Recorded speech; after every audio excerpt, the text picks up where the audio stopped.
calculated transformation, shedding dead skin, letting the waves crash in. What am I looking for? This time I'm giving my all. It's been me, I've been here all this time. I had to wait for me until I could see the many things that I could be. But I can't get there till I get there. Wait for me until I can see the many things that I could be, and I will get there.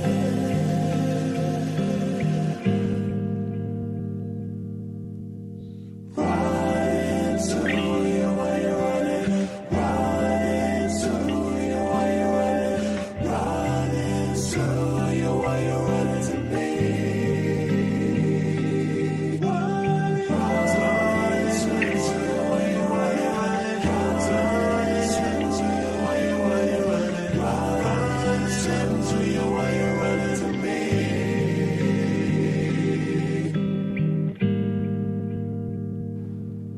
Step one, breathe in. Step two, okay again. Step three, no more running, I'm finally catching up to me. Yeah. Step four, one thing I can't ignore. Step five is the fact that I survive. I'm alive. I had to wait for me. I'm gonna be exactly what I shall be.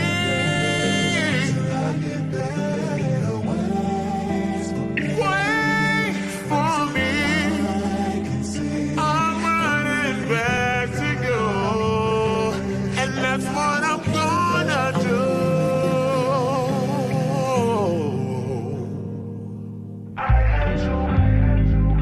My picture frame turned into broken, shattered pieces.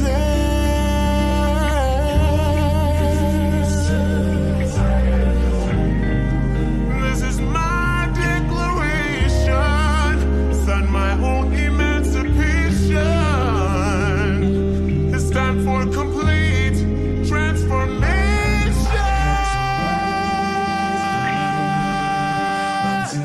I'm tired of going round. It's not merry-go-round. I'm getting off this track. I'm not certain that until I've crossed the finish line, and I've arrived just in my time.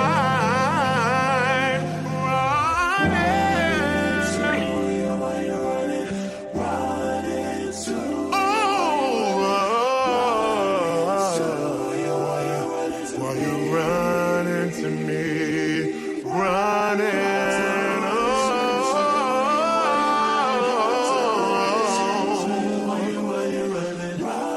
Running to me.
Thank you, Uncle Dad. You're the best singer my whole entire life. I'm speechless. I cannot say nothing.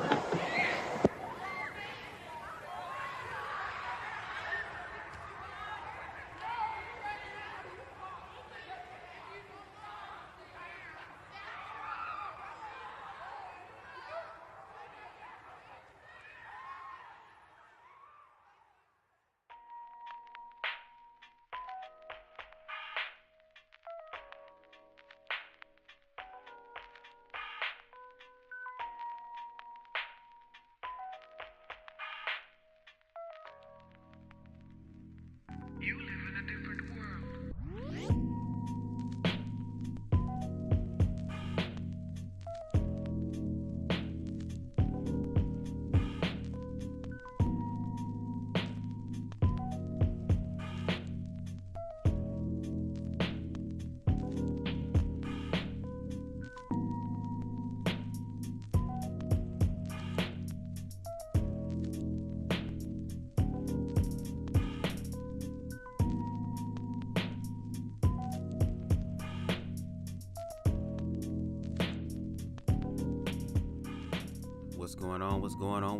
What's going on, everyone? Hello. I hope that everybody is having a pretty good Thursday. This live, I say this all the time. I usually go live when I feel compelled in my spirit to go live, when I feel that there's a need for me to go live. That's why when I get up here and speak, I know what I'm talking about. Okay? But something very interesting happened earlier today. While I was doing like my little morning afternoon routine, if you will, I was going through my YouTube as far as like recommended, you know what I'm saying? Just to see what it gives me, because a lot of times it opens up the door for more information to come in. And I came across this video, which we're definitely going to get into today. But before we get into that video, there's an article actually that was written that inspired that individual's video, and after I read it, which is going to be kind of lengthy, it's anywhere from like 15 to 20 minutes reading, and I do have the link for that article in the description box below. So it's like over here on BubzDaGawd, we're going to do our due deals. Again, I understand that this is America, and America is very fast paced, and I get it. There are in some aspects that fast pace is very important, but there are some things that require more attention, more energy. And in order for you to do that, you have to slow down. And even though what we're going to be talking about in reference to loneliness is not something that is just mutually exclusive to queer people, and even in this context, we're going to talk about the epidemic of loneliness in reference to gay men. It's a very serious situation, and this article, which again was written in 2017, so it's been some years, okay, and some of what was said, or shall I say all of what was said in that article, really hits home today in 2024. And then if you also do your research on YouTube, you will see that because of that video and the other recommended videos, there are like countless other videos of other gay men from around the world, not just in America, some in the UK, some in Africa. It's just interesting how overall a lot of queer people, especially gay men, deal with loneliness. And this article breaks it all the way down. So again, put on your thinking caps, get ready to open up your mind. Like I tell everybody before, roll you something up or have you something to sip on, because baby, my commentary, you gonna need a little bit of help, okay, to be able to deal with what's going on. But before we get into the live, y'all know we have to play it smart here. Hold on one second, y'all. Copyright disclaimer: under Section 107 of the Copyright Act of 1976, allowance is made, okay, for fair use for purposes such as criticism, comment, news reporting, teaching, scholarship, education, and research. Fair use is a use permitted by copyright statute that might otherwise be infringing. Okay, nonprofit, educational, or personal use tips the balance in fair use. Also, all the videos, songs, images, and graphics used in this video, in this live, belong to their respective owners, and I, or this channel, BubzDaGawd, does not claim any right over them. Okay, so I just want to put that out there. Again, I'm not making money off of this. This is nonprofit and activism work that I'm doing here, and I love doing it, but I just have to play it smart, okay? Queen Stevie says, I'll say first, as a trans woman, I suffer with loneliness also. Yep, like, because this article has been written and is catered to gay men, I know that the form of loneliness is not just an epidemic that's happening with gay men.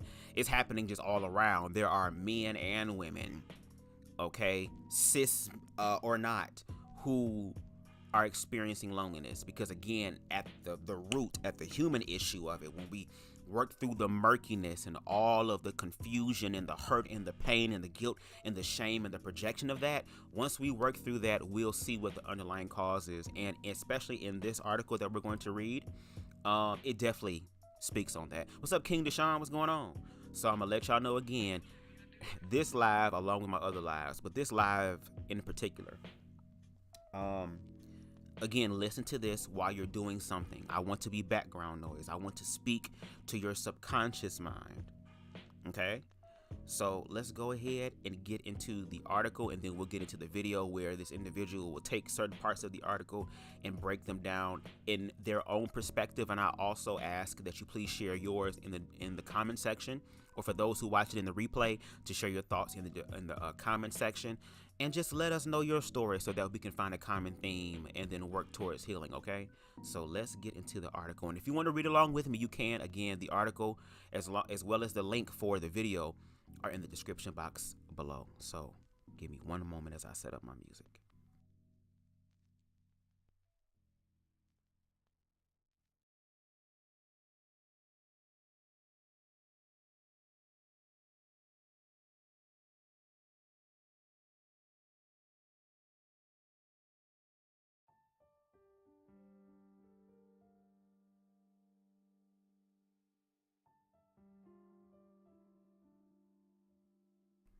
All right, please make sure y'all hit the like button as well.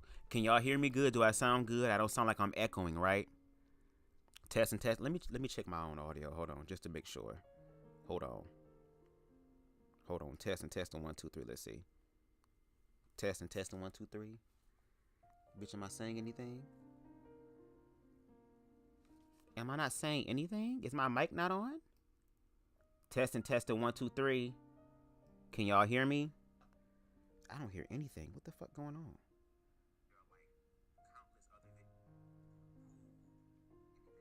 Okay, we good. I just wanted to be sure. Y'all. I'm still learning OBS. Thank you, Deshaun. And shout out to the subscribers, y'all. We are almost at 800. We are at 795 subscribers, baby, okay? Shout out to y'all for helping to make that possible.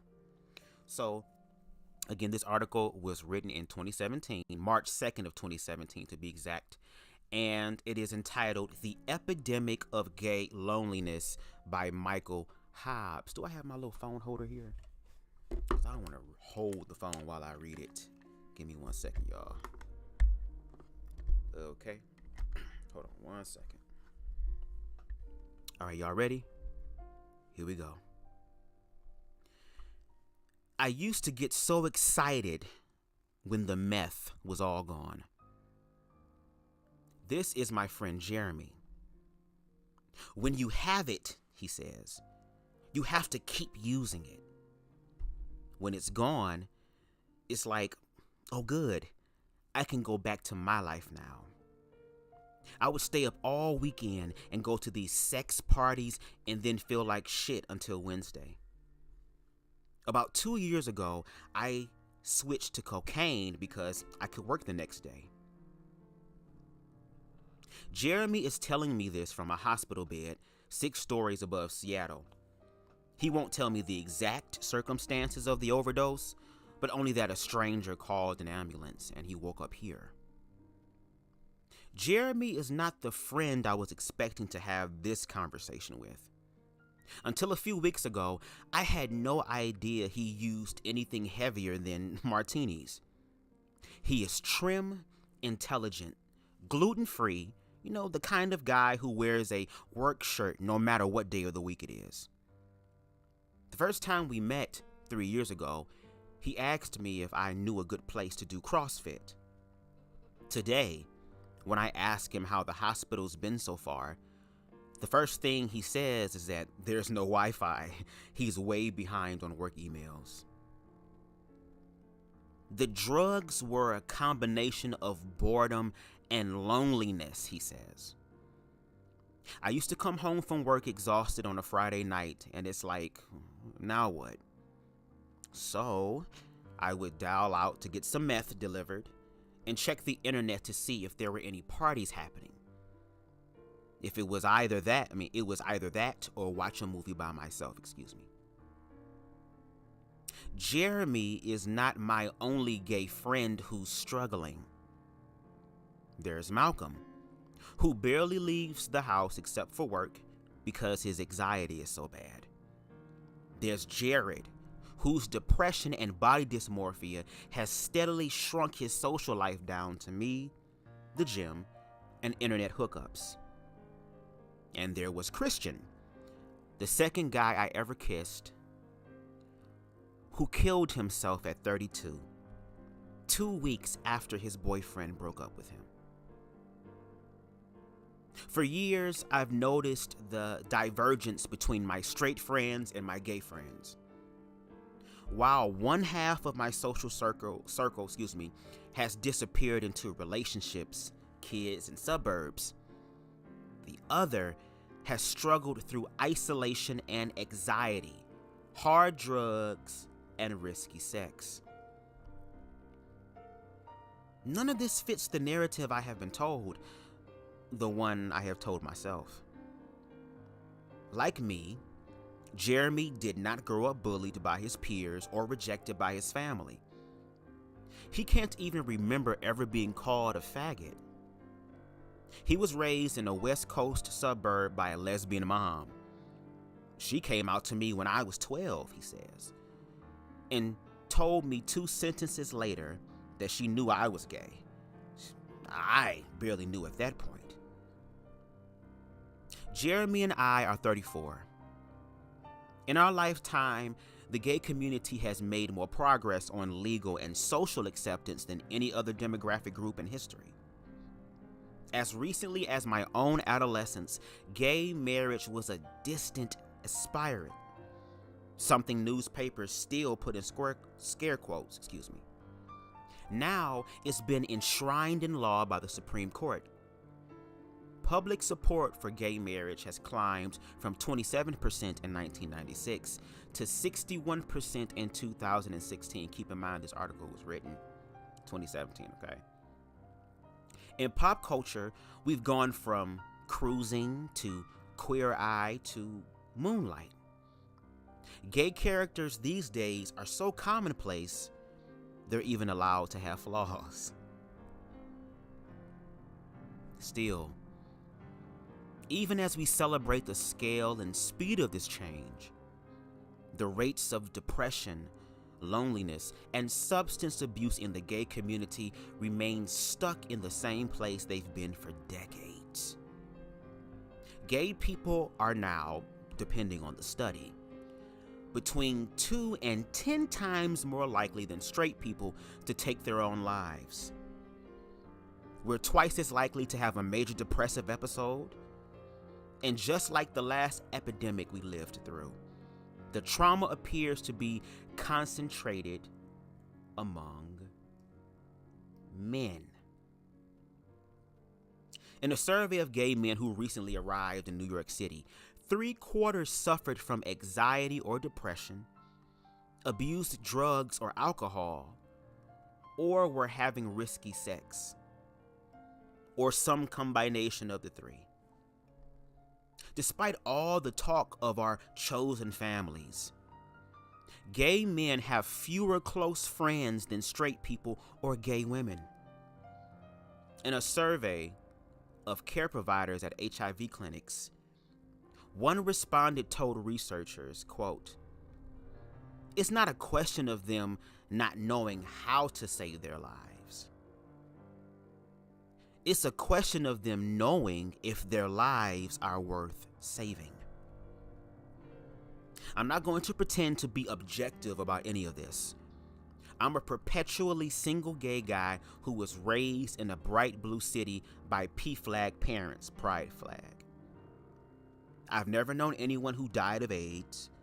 I've never experienced direct discrimination, and I came out of the closet into a world where marriage, a picket fence, and a golden retriever were not just feasible, but expected. I've also been in and out of therapy more times than I've downloaded and deleted Grindr. Marriage equality and the changes in legal status were an improvement for some gay men, says Christopher Stoltz, a researcher at New York University who studies the differences in mental health between gay and straight men. But for a lot of other people, it was a letdown. Like, we have this legal status, and yet there's still something unfulfilled. Give me 1 second, y'all. Hold on.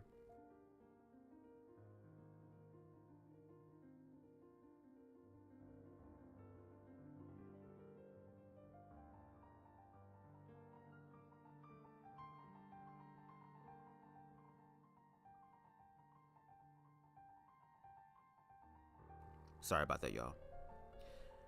This feeling of emptiness, it turns out, is not just an American phenomenon.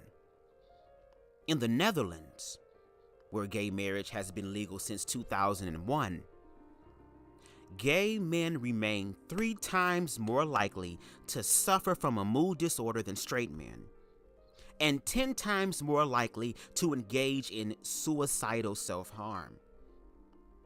In Sweden, which has had civil unions since 1995 and full marriage since 2009, men married to men have tripled the suicide rate of men married to women. All of these unbearable statistics lead to the same conclusion. It is still dangerously alienating to go through life as a man attracted to other men. The good news, though, is that epidemiologists and social scientists are closer than ever to understanding all the reasons why. Let me change songs here.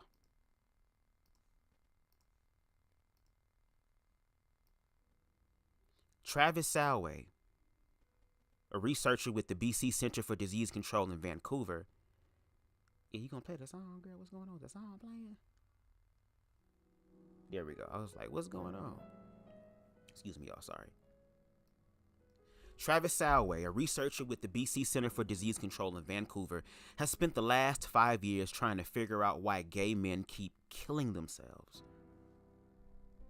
The defining feature of gay men used to be the loneliness of the closet, he says. But now you've got millions of gay men who have come out of the closet and they still feel the same isolation. We're having lunch at a hole-in-the-wall noodle bar, right? It's November, and he arrives wearing jeans, galoshes, and a wedding ring. Gay married, huh? I say. Monogamous even, he says. I think they're going to give us the key to the city. Salway grew up in Salina, Ohio, a rusting factory town of maybe 10,000 people. The kind of place, he says, where marriage competed with college for the 21-year-olds. He got bullied for being gay before he even knew he was. I was effeminate and I was in choir, he says. That was enough. So he got careful. He had a girlfriend through most of high school and tried to avoid boys, both romantically and platonically, until he could get out of there, By the late 2000s, he was a social worker and an epidemiologist and, like me, was stuck by the growing distance between his straight and gay friends. He started to wonder if the story he had always heard about gay men and mental health was incomplete. When the disparity first came to light in the 50s and 60s, doctors thought it was a symptom of homosexuality itself, just one of many manifestations of what was, at the time, known as sexual inversion. As the gay rights movement gained steam, homosexuality disappeared from the DSM and the explanation shifted to trauma. Gay men were being kicked out of their own families. Their love lives were illegal. Of course, they had alarming rates of suicide and depression. I mean, that was the idea I had too, Salway says. That gay men was a byproduct of a bygone era, or it was concentrated among adolescents who didn't see any other way out. And then he looked at the data. The problem wasn't just suicide. It wasn't just afflicting teenagers, and it wasn't just happening in areas stained by homophobia.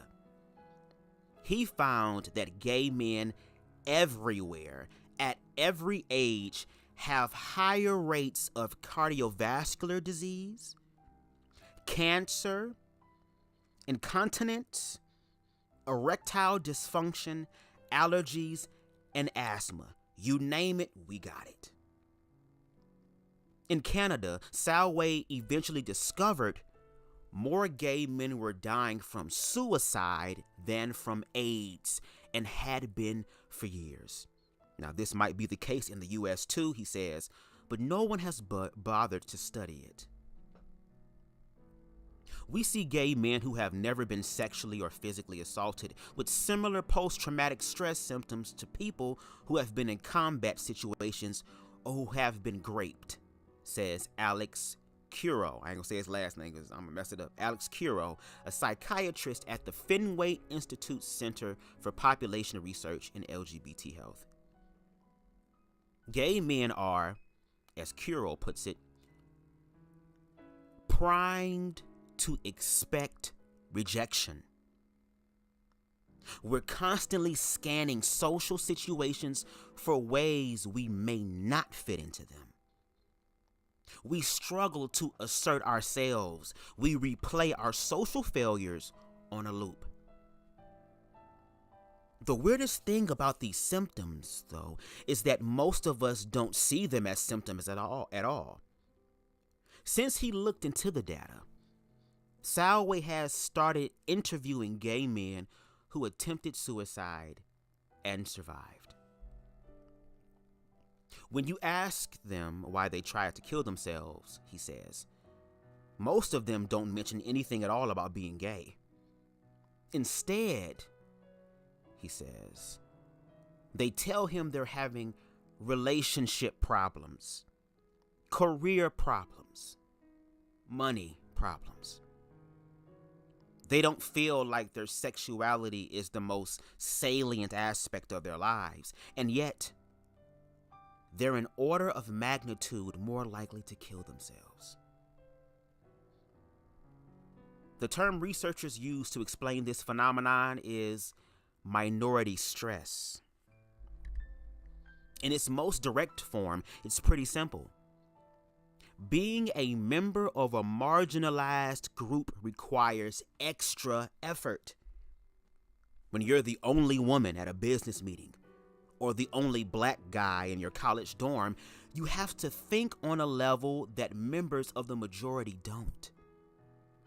If you stand up to your boss or fail to, are you playing into stereotypes of women in the workplace?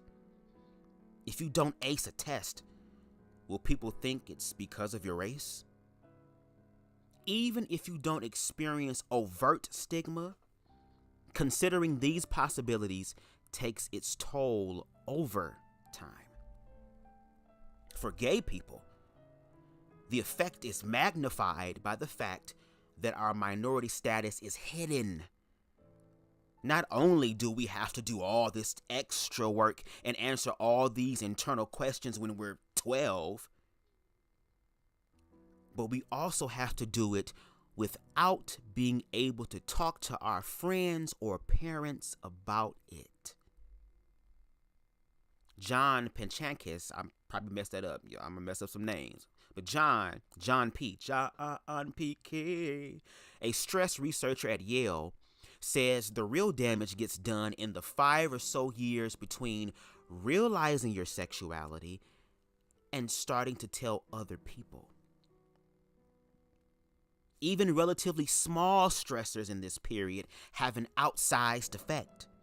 Not because they're directly traumatic, but because we start to expect them.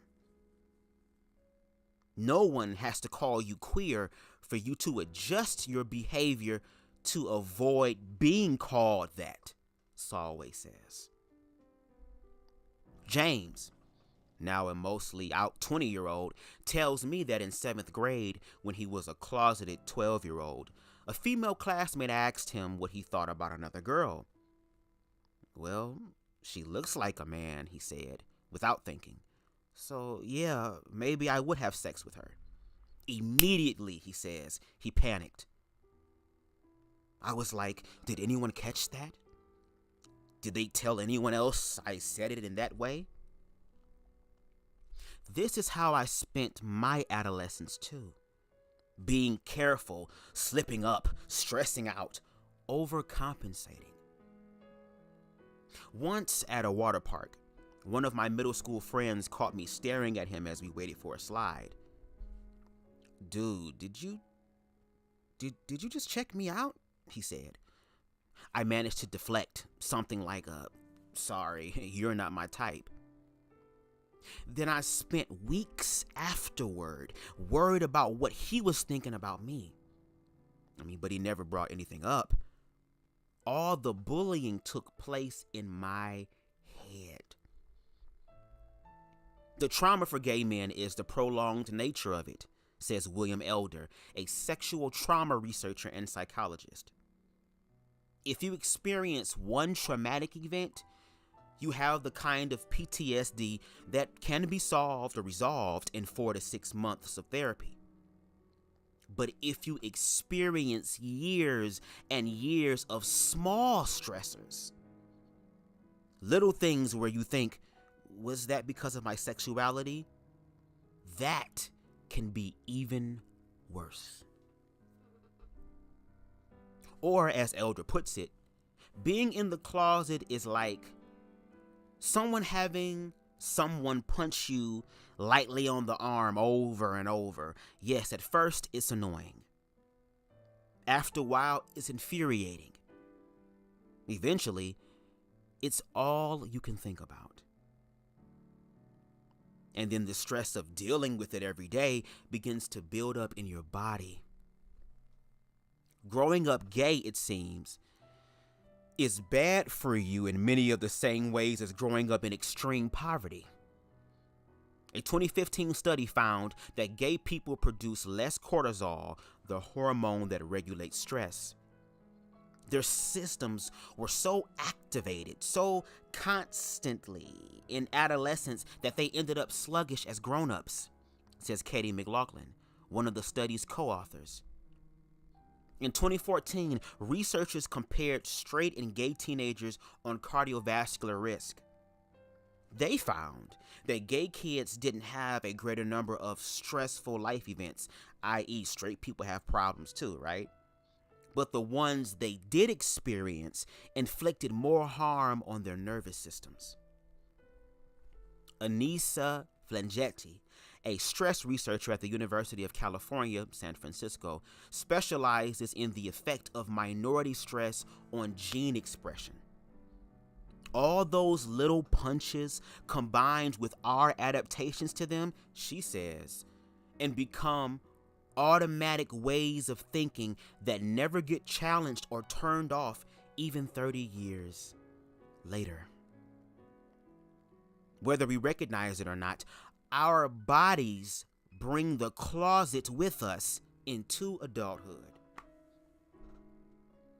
We don't have the tools to process stress as kids, and we don't recognize it as trauma as adults, says John, a former consultant who quit his job 2 years ago to make pottery and lead adventure tours in the, Lord, I'm about to mess this up, Adirondacks, excuse me, Lord. Our gut reaction is to deal with things now the way we did as children. Even Salway, who has devoted his career to understanding minority stress, says that there are days when he feels uncomfortable walking around Vancouver with his partner. No one's ever attacked them, but they've had a few assholes yell slurs at them in public. That doesn't have to happen very many times before you start expecting it. Before your heart starts beating a little faster when you see a car approaching.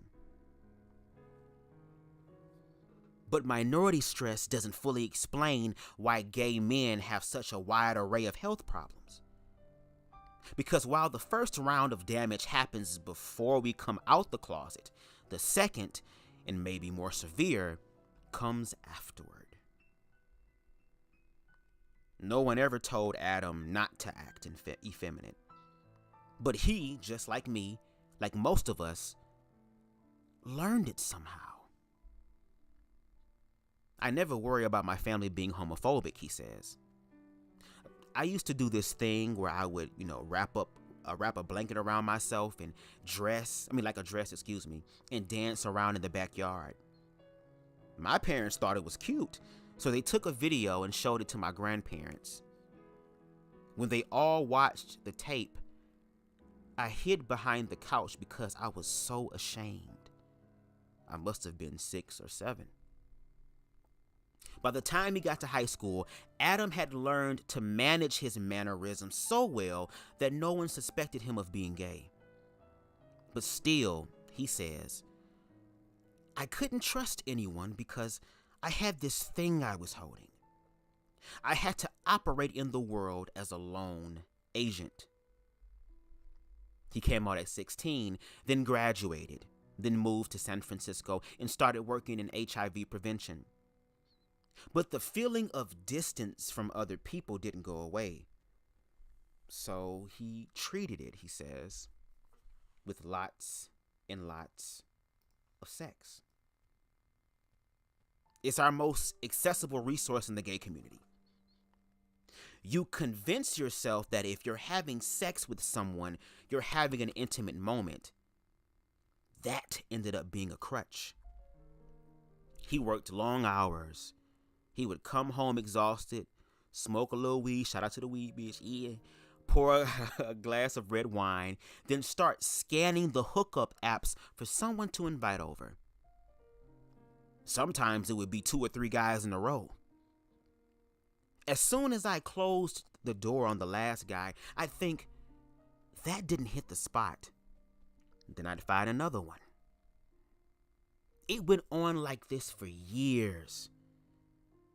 Last Thanksgiving, he was back home to visit his parents and felt a compulsive need to have sex because he was just so stressed out.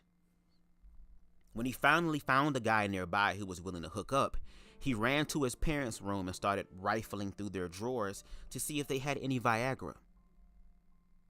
So that was your rock bottom moment? I ask. That was the 3rd or 4th, yeah, he says. Adam's now in a 12-step program for sex addiction. It's been 6 weeks since he had sex. Before this, the longest he had ever gone was 3 or 4 days. There are people who have lots of sex because it's fun, and that's fine. But I kept trying to wring it out like a rag to get something out of it that wasn't in there. Social support or companionship. It was a way of not dealing with my own life anymore. And I kept denying it was a problem because I had always told myself, I've come out. I've moved to San Francisco. I'm done. I did what I had to do as a gay person. For decades, this is what psychologists thought too. That the key stages in identity formation for gay men all led up to coming out. That once we were finally comfortable with ourselves, we could begin building a life within a community of people who had gone through the same thing. But over the last 10 years, what researchers have discovered is that the struggle to fit in only grows more intense. A study published in 2015 found that rates of anxiety and depression were higher in men who had recently come out than in men who were still closeted.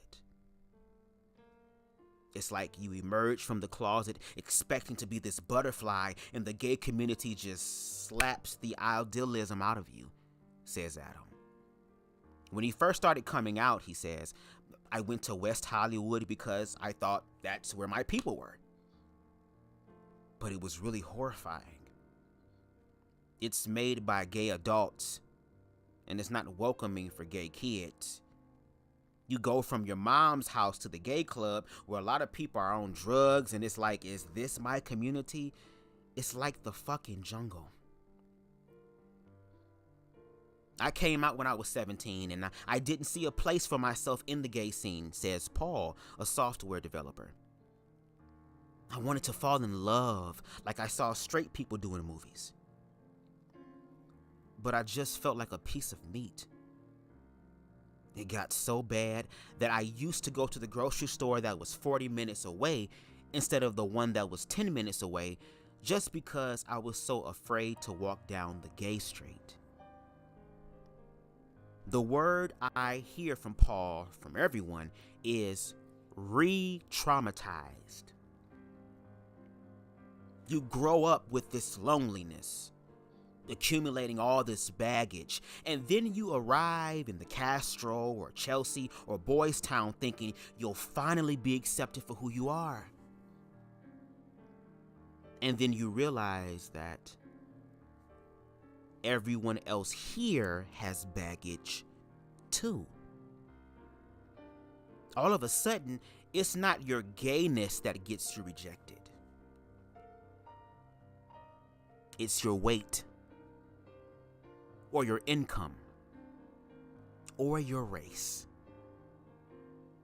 The bullied kids of our youth, Paul says, grew up and became bullies themselves. Gay men in particular are just not very nice to each other, says John, the adventure tour guide.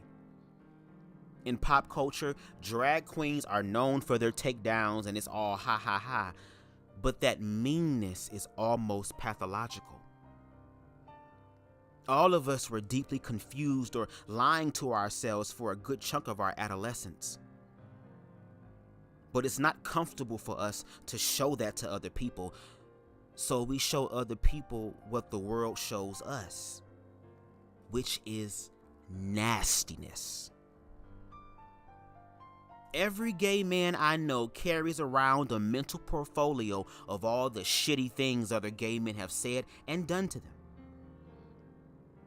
I arrived to a date once, and the guy immediately stood up, said I was shorter than I looked in my pictures, and left. Alex, a fitness instructor in Seattle, was told by a guy on his swim team, I'll ignore your face if you fuck me without a condom. Martin, a Brit living in Portland, has gained maybe 10 pounds since he moved there and got a Grindr message, on Christmas Day mind you, that said, you used to be so sexy. It's a shame you messed it up. For other minority groups, living in a community with people like them is linked to lower rates of anxiety and depression. It helps to be close to people who instinctively understand you, but for us, the effect is the opposite. Several studies have found that living in gay neighborhoods predict higher rates of risky sex and meth use and less time spent on other community activities like volunteering or playing sports. A 2009 study suggested that gay men who were more linked to the gay community were less satisfied with their own romantic relationships. Gay and bisexual men talk about the gay community as a significant source of stress in their lives, says Pancheskis. The fundamental reason for this, he says, is that in-group discrimination does more harm to your psyche than getting rejected by members of the majority. It's easy to ignore, roll your eyes, and put a middle finger up to straight people who don't like you because, whatever, you don't need their approval any damn way. Rejection from other gay people, though, feels like losing your only way of making friends and finding love. Being pushed away from your own people hurts more because you need them more. The researchers I spoke to explained that gay guys inflict this kind of damage on each other for two main reasons. The first, and the one I hear most frequently, is that gay men are shitty to each other because basically, we're men. The challenges of masculinity get magnified in a community of men, Pancheska says. Masculinity is precarious. It has to be constantly enacted or defended or collected. We see this in studies. You can threaten masculinity among men and then look at the dumb things they do. They show more aggressive posturing. They start taking financial risks. They want to punch things. This helps explain the perversive stigma against feminine guys in the gay community. According to Dane Wicker, a clinical psychologist and researcher at Duke, most gay men report that they want to date someone masculine and that they wished they acted more masculine themselves. Maybe that's because historically, masculine men have been more able to blend into straight society. Or maybe it's internalized homophobia. Feminine gay men are still stereotyped as bottoms, the receptive partner in anal sex. A 2-year longitudinal study found that the longer gay men were out of the closet, the more likely they were to become versatiles or tops.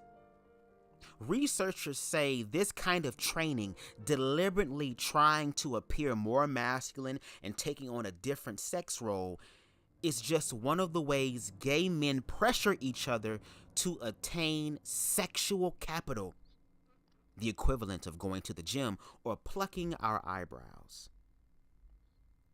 The only reason I started working out was so I would seem like a feasible top, Martin says. When he first came out, he was convinced that he was too skinny, too effeminate, that bottoms would think he was one of them. So I started faking all this hyper-masculine behavior. My boyfriend noticed recently that I still lower my voice an octave whenever I order drinks. That's a remnant of my first few years out of the closet, when I thought I had to speak in this Christian Bale Batman voice to get dates. Grant, a 21-year-old who grew up on Long Island and now lives in Hell's Kitchen, says he used to be self-conscious about the way he stood. Hands on hips, one leg slightly cocked, like a rockette. So, his sophomore year, he started watching his male teachers for their default positions, deliberately standing with his feet wide, his arms at his sides. These masculinity norms exert a toll on everyone, even their perpetrators. Feminine gay men are at a higher risk of suicide, loneliness, and mental illness. And we know mental illness is like depression, all that type of stuff.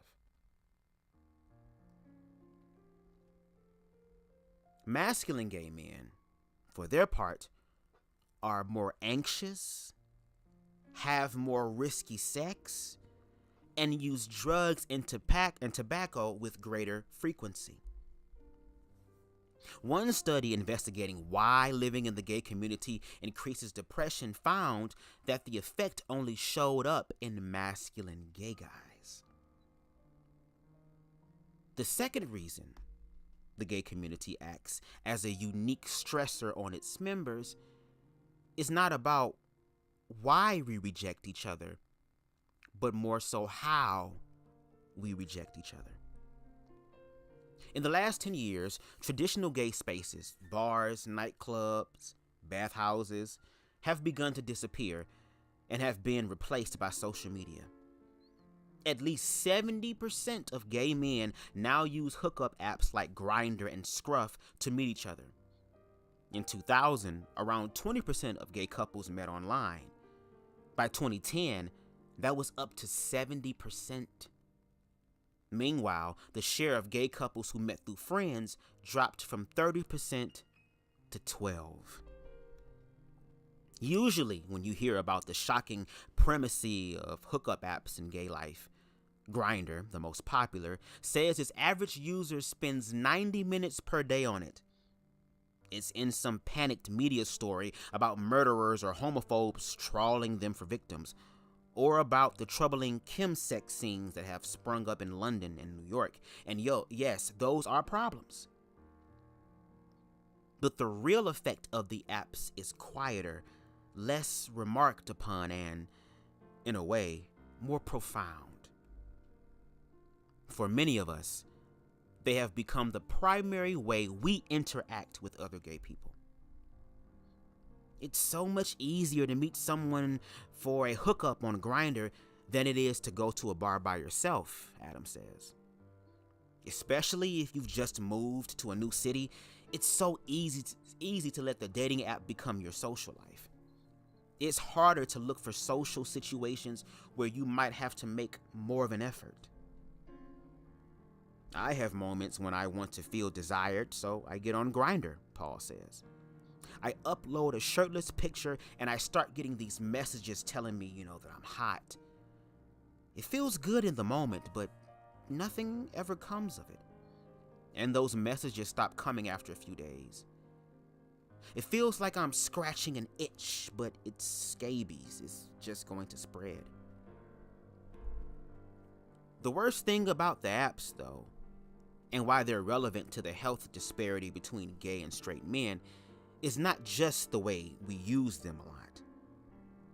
It is that they are almost perfectly designed to underline our negative beliefs about ourselves.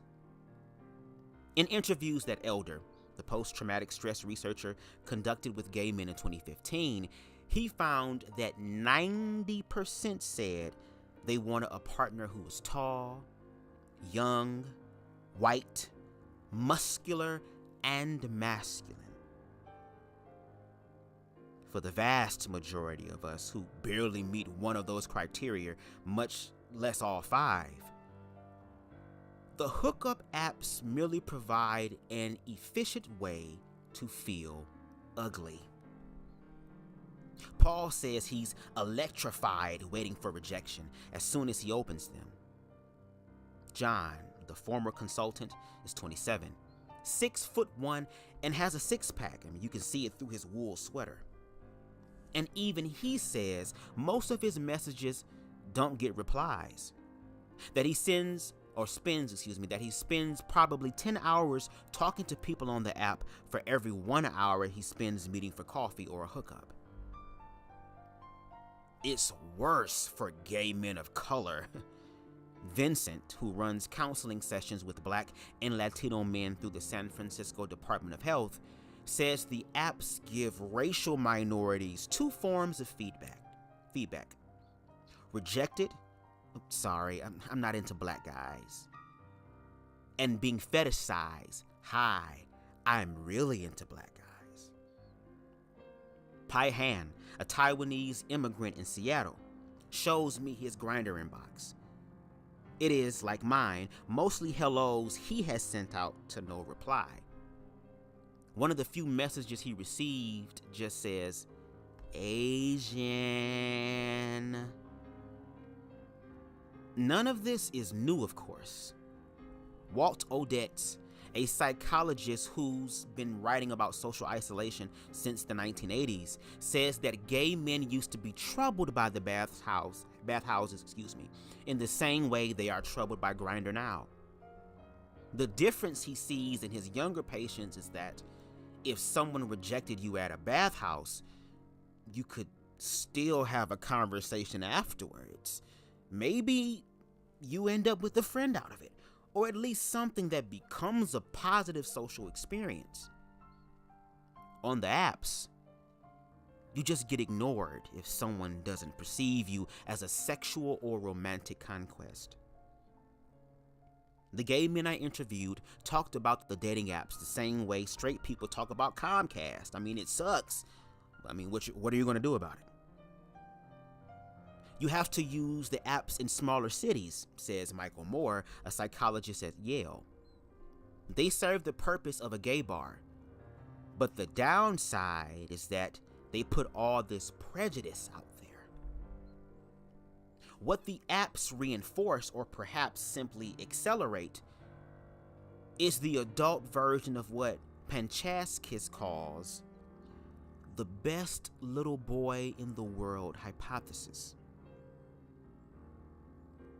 As kids, growing up in the closet makes us more likely to concentrate our self-worth into whatever the outside world wants us to be. Good at sports, good at school, etc. As adults, the social norms in our own community pressure us to concentrate our self-worth, like we did in the closet now that we're out, even further into our looks, our masculinity, our sexual performance. But then, even if we manage to compete there, even if we attain whatever masculine dominant top ideal we're looking for, all we've really done is condition ourselves to be devastated when we inevitably lose it. We often live our lives through the eyes of others, says Alan Downs, a psychologist and the author of The Velvet Rage, a book about gay men's struggle with shame and social validation. Hey, what's going on, Jerson? We want to have man after man, more muscles, more status, whatever brings us fleeting validation. Then we wake up at 40, exhausted, and we wonder, is that all there is? And then the depression comes. Perry Haltkiss, a professor at NYU, has been studying the health gap between gay people and straight people since the early 90s. He has published 4 books on gay culture and has interviewed men dying of HIV, recovering from party drugs, and struggling to plan their own weddings. That's why 2 years ago, his 18-year-old nephew, James, showed up trembling at his doorstep. He sat Haltkiss and his husband down on the couch and announced he was gay.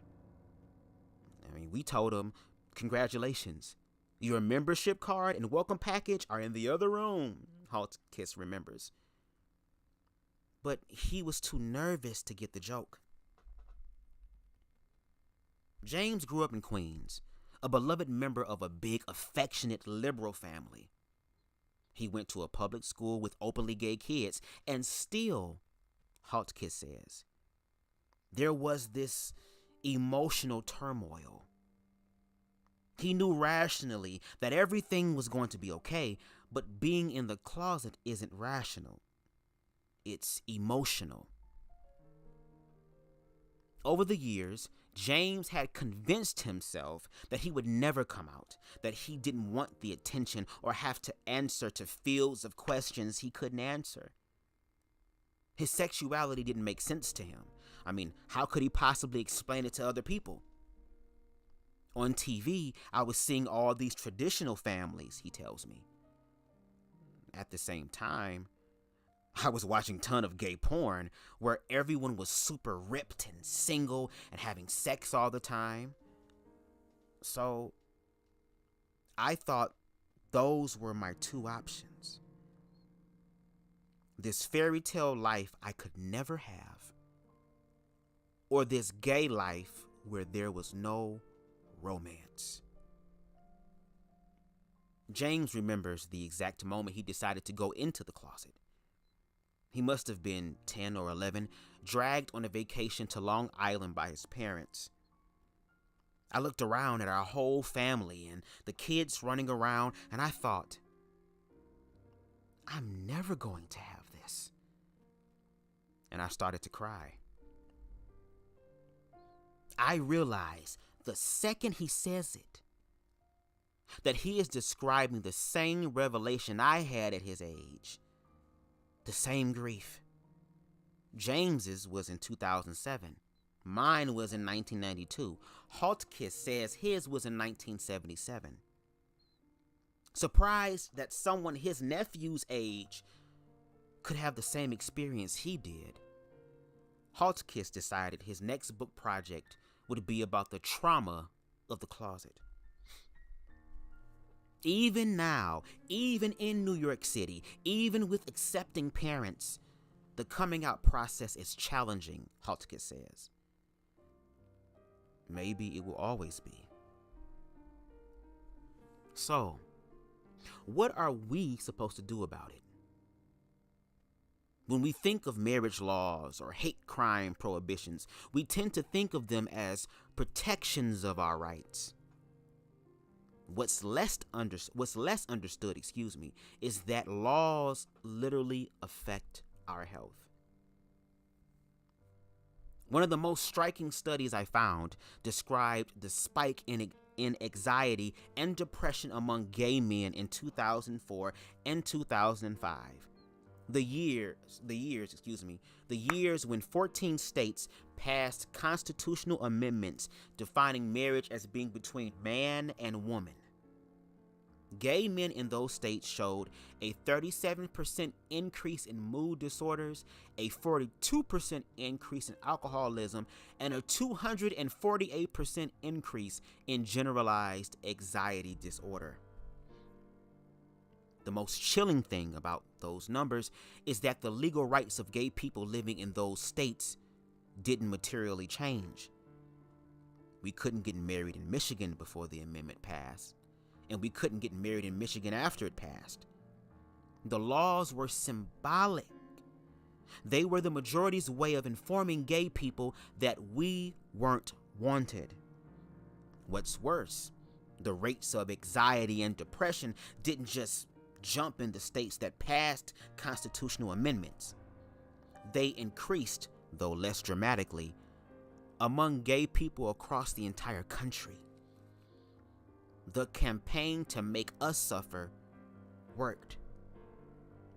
Now, square that with the fact that our country recently elected a bright orange demigorgon, again, this is 2017, whose administration is publicly, eagerly attempting to reverse every single gain the gay community has made in the last 20 years. The message this sends to gay people, especially the youngest ones, just grappling with their identity, couldn't be clearer or more terrifying. Any discussion of gay mental health has to start with what happens in schools.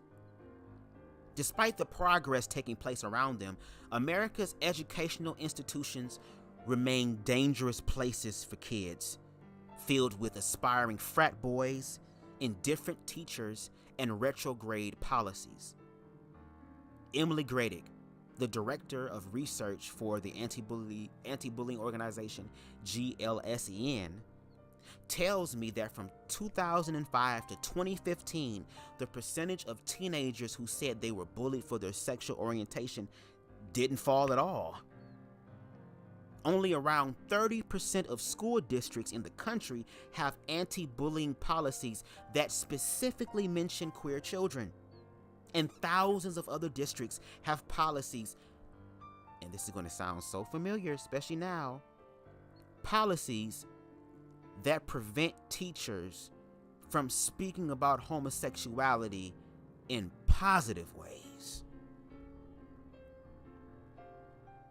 These restrictions makes it so much harder for kids to cope with their minority stress. But luckily, this doesn't require every teacher and every teenager lacrosse bro to accept gay people overnight. For the last 4 years, Nicholas Heck, a researcher at Marquette University, has been running support groups for gay kids in high schools. He walks them through their interactions with their classmates, their teachers, and their parents, and tries to help them separate garden variety teenage stress from the kind they get due to their sexuality. One of his kids, for example, was under pressure from his parents to major in art rather than finance. His parents meant well. They were just trying to encourage him into a field where he would encounter fewer homophobes, but he was already anxious. If he gave up on finance, was that surrendering to the stigma? If he went into art and still got bullied, could he tell his parents about it? The trick, Heck says, is getting kids to ask these questions openly, because one of the hallmark symptoms of minority stress is avoidance. Read that part again. One of the hallmark symptoms of minority stress is avoidance. Kids hear derogatory comments in the hall, so they decide to walk down another one or put in earbuds.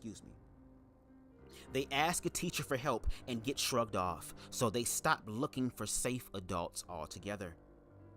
But the kids in the study, Heck says, are already starting to reject the responsibility they used to take on when they got bullied. They're learning that even if they can't change the environment around them, they're allowed to stop blaming themselves for it. So for kids, the goal is to hunt out and prevent minority stress. But what could be done for those of us who have already internalized it? There has been a lot of work with queer youth, but there's no equivalent when you're in your 30s and 40s, Salway tells me. I don't even know where to go. The problem, he says, is that we've built entirely separate infrastructures around mental illness, HIV prevention, and substance abuse, even though all the evidence indicates that they are not 3 epidemics, but one. People who feel rejected, right, are more likely to self-medicate, which makes them more likely to have risky sex, which makes them more likely to contract HIV, which makes them more likely to feel rejected, and so on. In the last 5 years, as evidence of this interconnectedness has piled up, a few psychologists and epidemiologists have started to treat alienation among gay men as a syndemic, a cluster of health problems, none of which can be fixed on their own. Pachansky, the stress researcher, Lord, just ran the country's first randomized controlled trial of gay affirming cognitive behavior therapy. After years of emotional avoidance, many gay men literally don't know what they're feeling, he says. Their partner says, "I love you," and they reply, "Well, I love pancakes." They break it off with the guy they're seeing because he leaves a toothbrush at their house. Or, like a lot of the guys I talk to, they have unprotected sex with someone they've never met because they don't know how to listen to their own trepidation. Emotional detachment. Change my song. Hold on. Emotional detachment of this kind is pervasive, Pachansky says, and many of the men he works with go years without recognizing that the things they're striving for, having a perfect body, doing more and better work than their colleagues, creating the idea of weeknight grinder hookup, are reinforcing their own fear of rejection. Simply pointing out these patterns yielded huge results. Pancheskas's patients showed reduced rates of anxiety, depression, drug use, and condomless sex in just 3 months. He's now expanding the study to include more cities, more participants, and a larger timeline. These solutions are promising, but they're still imperfect. I don't know if we'll ever see the mental health gap between straight people and gay people close, at least not fully. There will always be more straight kids than gay kids. We will always be isolated among them. And we will always, on some level, grow up alone in our families and our schools and our towns. But perhaps that's not all bad. Our distance from the mainstream may be the source of some of what ails us. But it is also the source of our wit, our resilience, our empathy, our superior talents for dressing and dancing and karaoke. We have to recognize that as we fight for better laws and better environments, and as we figure out how to be better to each other. Let me read that part again. We have to recognize that as we fight for better laws and better environments, and as we figure out how to be better to each other. I keep thinking of something Paul, the software developer, told me. For gay people, we've always told ourselves that when the AIDS epidemic was over, we'd be fine. Then it was, when we can get married, we'll be fine. Now it's, when the bullying stops, we'll be fine. We keep waiting for the moment when we feel like we're not different from other people. But the fact is, we are different. It's about time we accept that and work with it. And ladies and gentlemen, that was the article. I'm glad that I was able to read this twice, because like I said in my commentary, and then we're going to get to the video. But like I said in my previous commentary, this is a human being issue. When I read that article, it made sense to me. Now I can understand where some of the people who say that they are ex-gay, I can understand where they're coming from.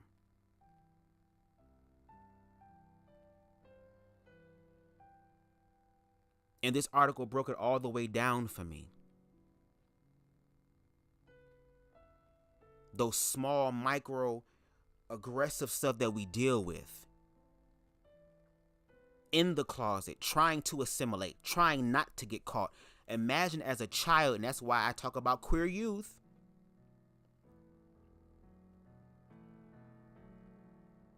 Imagine as a queer youth having to deal with all of this stuff externally, as well as the internal dialogues that you're having, especially if you're black and come from a religious background. And that everything outside of you in reference to your experience or something that could be connected to your experience as far as queerness is laughed at.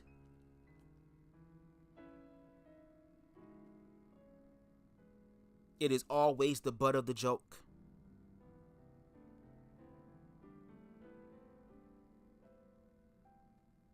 Not being able to tell anyone about it. Because if you tell people this truth that you are just now trying to understand your damn self, and you tell a bunch of other people who don't know what's going on, who don't care to know what's going on, it could be very traumatic. But even in the article, you could have affirming parents. You can have an affirming church. You can have affirming friends. But the society, the interactions with other human beings,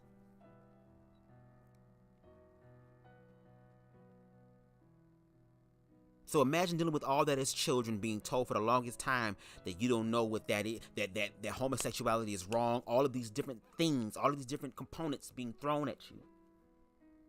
To the point to, because you have no healthy representation of anything, you start to believe it. And then when you get older and you start walking in your truth, just like the article said, now that I'm out the closet, I'm going to go into the gay community and I'm just going to be free. And I spent so many years of being discriminated and all this other type of shit. And now I'm going to be with other free people. Just like the article stated, these people who 9 times out of 10 have not dealt with their own personal baggage. And now the bullied becomes the bullies. We're now that we're men and we're adults and we can find our way through the world to still deal with the shit from our childhood that we have not healed, we have not spoke to, we have not dealt with. Now we're finding ways, instead of healing and becoming self-actualized and aligned gay men or queer people, we start picking up the traits of our oppressor to where now the oppressed becomes the oppressor. Oh, your body not snatched enough. Or your ass not fat enough. Or your dick not big enough. Or your money ain't where it needs to be. Oh, the car you driving, nigga, you got these dusty ass shoes on, these Nikes and shit. Oh, your haircut is fucked up. Your hair's uneven, you look dusty. All these things. And then when you have people, again, who acquire these things they're telling that is a form of, not equity, but a form of currency, shall I say, a form of currency to be high value, to be highly desirable, there's still nothing of substance there. And no shade, this article held a lot of the queer community accountable. And like I said, I'm an objective person.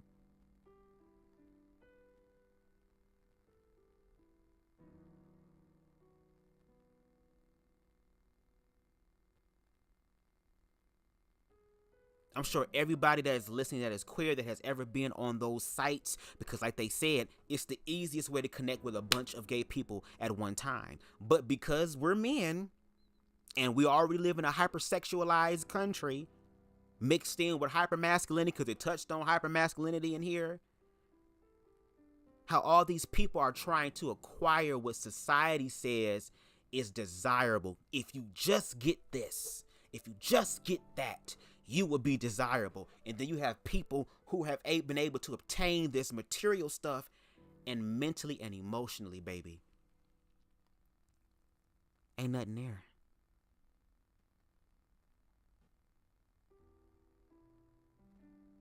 Again, for the people who are ex-gay, a lot of them say that they wanted to try to find a romantic relationship with men, and all they kept doing was getting their heart broken and being lied to and being cheated on. And then you have organized religion saying, well, of course it's going to happen. You're a homosexual. Nothing good comes out of that.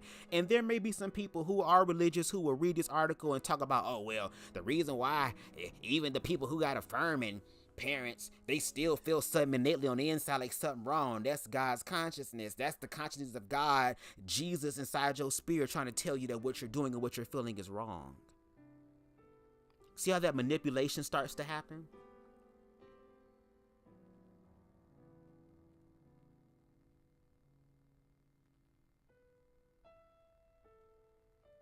To where now they stopped having sex with the same sex, but in their mind they still desire a form of intimacy and companionship with the same sex.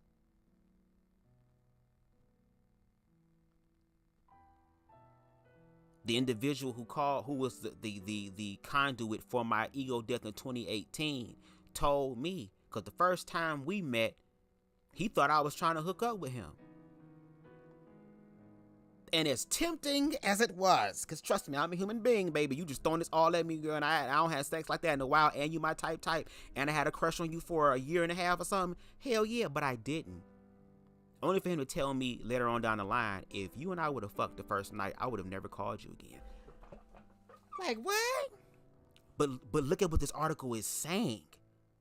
With all of the research from all these people who, once again, instead of complaining about the fucking symptoms and feel like can't nothing be done, they said when there's a will, there's a way, and they've done the research to break it down. And this is in 2017.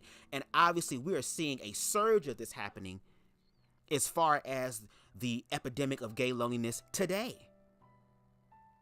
You go on Instagram and you go on the search page, and there's nothing but beautiful, attractive people who are also single, who also can attract somebody who's going to love them for who they are, but just love them for who they look like, or what sort of sexual instant gratification they can get from that. And again, that's not just something that's mutually exclusive with gay men. That is something that happens with men in general. But like the article reads again, when you have men on men, and men already are told or indoctrinated in society to be this way or to act this way, what do you think is going to fucking happen? But that's why I always say that if men learn how to heal from their traumatic experiences and grow in their emotional awareness and intelligence without making it a homosexual sweet dick in the booty ass thing, you will find a way to become aligned and healed. And sometimes, no shade, you have to be isolated for that. Even me, I haven't been dating. The last person that I dated was in 2022, if I'm not mistaken. And for those of you who follow me, you know exactly who I was dating, because they're also a social media content creator.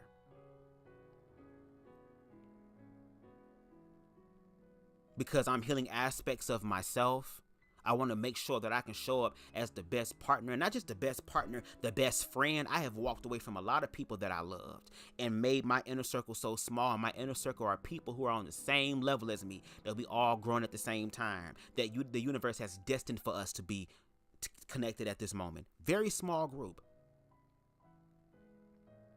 Also being an introvert, also dealing with my own insecurities that I'm healing from in the past, which again, healing is a continuous journey. But I'm realizing that I deserve better. And even in my times of me being unconscious, because I wasn't into the hardcore drugs, because the only thing I smoke is weed, and I just started smoking weed in 2018, no shade. For real, for real. It's not the drinking, because I don't drink that much. If I drink it socially and I'm a lightweight, it don't take much for me to get drunk. And I don't have random casual sex. That's just me, because a part of me is demisexual. But I still desired love. I still desired romance. I still desired intimacy. I still desired connection. And just like it was mentioned in the article, from the younger person who was like 17, 18 years old when it came out, will remember going on a trip with their family and seeing all of their heterosexual peers have husbands and wives and children and hold hands and kiss each other and slow dance and go to the beach and shit and hold hands and do all this public displays of affection, to where he is saying to himself, I will never have that. And how can I want something if society told me for so long that people like me can never have this? And then when you love yourself enough to realize that you deserve it, you enter into a community with a bunch of individuals who realize that they don't deserve it. And the only way to cope with that is through drug use, alcohol abuse, and sexual abuse. And that cycle energetically affects other people.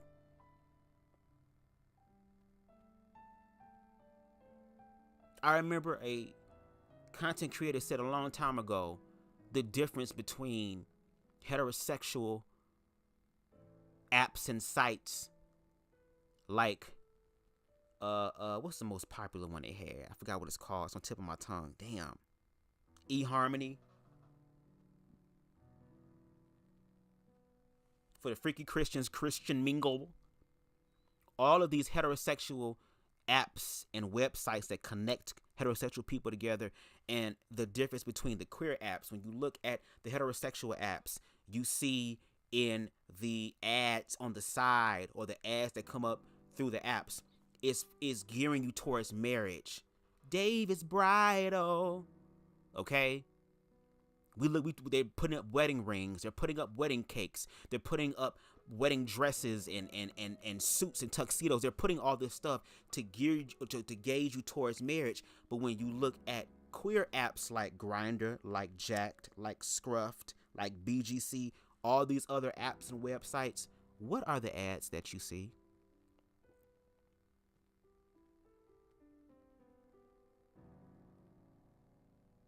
HIV and AIDS awareness. No shade.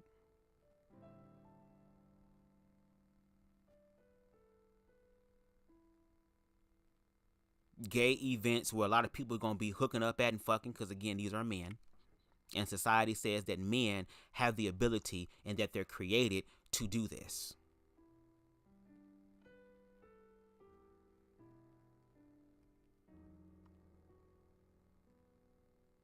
Y'all remember the live I did where Zim Van Adams talked about the story about the ugly duckling and how he knew somebody who was very attractive generally, that even this person who was generally attractive was told they were attractive at a very young age, and in their mind they said, oh, I'm attractive and I can get things for being attractive, and they followed that stuff, which led to their early demise because they didn't love themselves, because they kept trying to find love outside of them. Even if that love was a lie, even if that love was, again, you with me in this moment before the post-nut clarity, that was enough.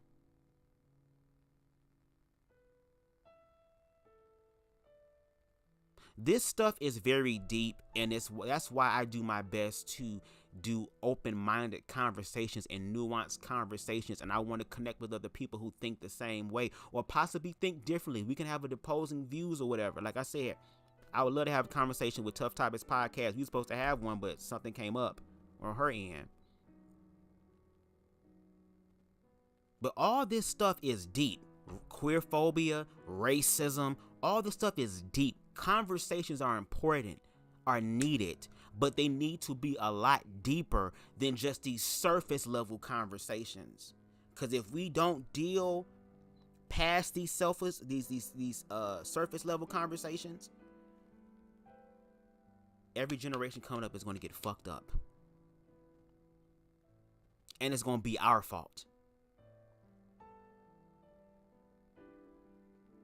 That's why queer representation is important, especially for youth, because they broke it down towards the end of the article where it says that the main goal when it comes down to queer youth is to deal with avoidance, which means to also create an inclusive, safe environment for them to be and to exist, because it's good for their mental health and their mental well-being. And these small microaggressors, remember it said that slow punch in the arm all the time that just seems to be there, to deal with that. But that also that we as queer adults also have to continue to do work to heal as well, because a lot of us didn't survive. Imagine the queer people that grew up or experienced the late 80s, early 90s with the inception of HIV, and seeing all these gay people, these gay men drop in a matter of weeks, and for some people, unfortunately, days. Of course, a lot of the ex-gay movement was going to start. Who wants to contract that shit? Who wants to die in that way? Die stigmatized. Die as a leper. Die as, oh, you can't drink shit, don't eat shit, paper cups and paper plates. All the ignorance that comes with it that's never really checked.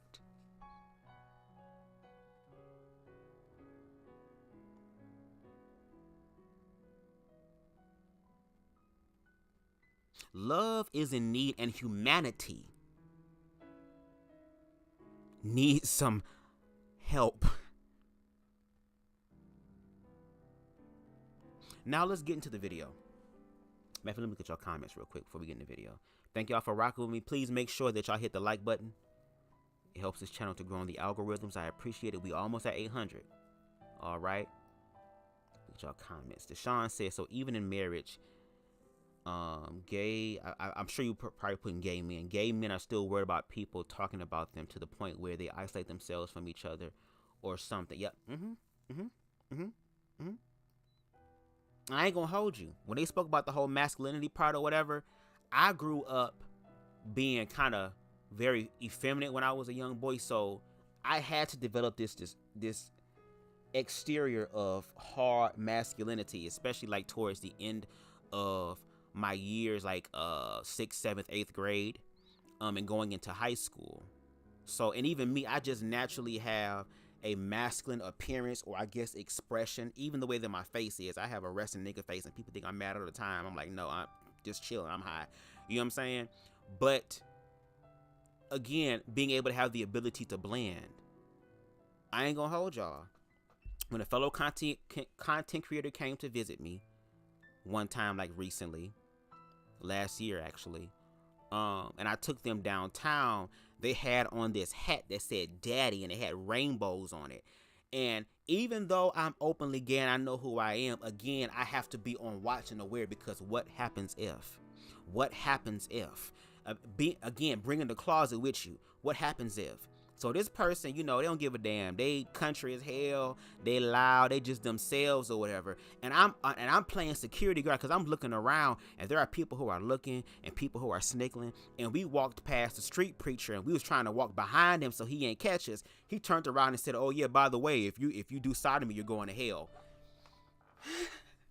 So there's this constant awareness of, oh my God, what if people are looking? What are people going to say? Better yet, what are people going to do? Because again, society has taught us to expect that.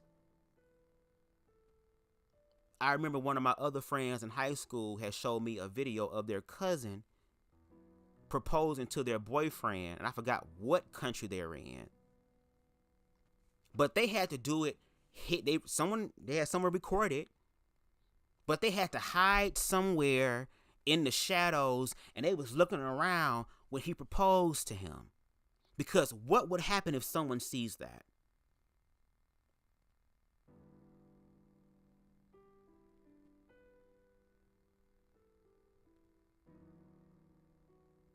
We all, as human beings, need to wake the fuck up and start looking at this shit too, because the homophobia affects straight people too. It don't just affect queer people; it affects straight people too. Because regardless of what you believe or what you want to believe, I don't give a damn what you think, your creator, your expression of your belief, that's your own thing. But one thing that is objectively true, regardless of what you think or what you want to believe or what you feel like the Bible say, girl, we are all under the umbrella of humanity. If we all bleed right now, we will bleed the same color blood. Cut air off and oxygen on planet Earth, and we all gonna die.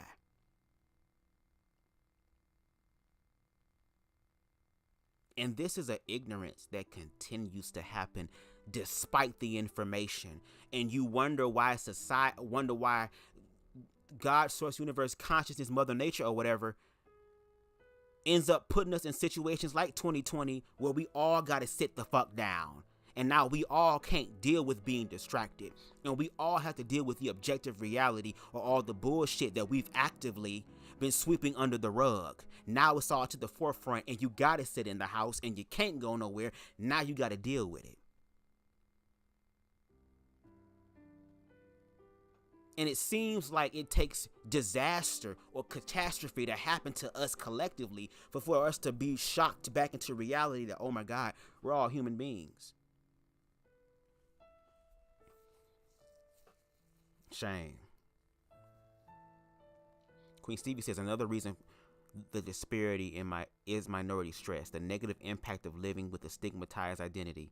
Despite advances in human rights for queer people, societal disapproval and stigma. LGBT queer people are more likely to experience loneliness compared to their heterosexual peers, as shown in the studies from Canada, the US, the UK, the Netherlands, and Australia. Yep, they mentioned the Netherlands too. Yep.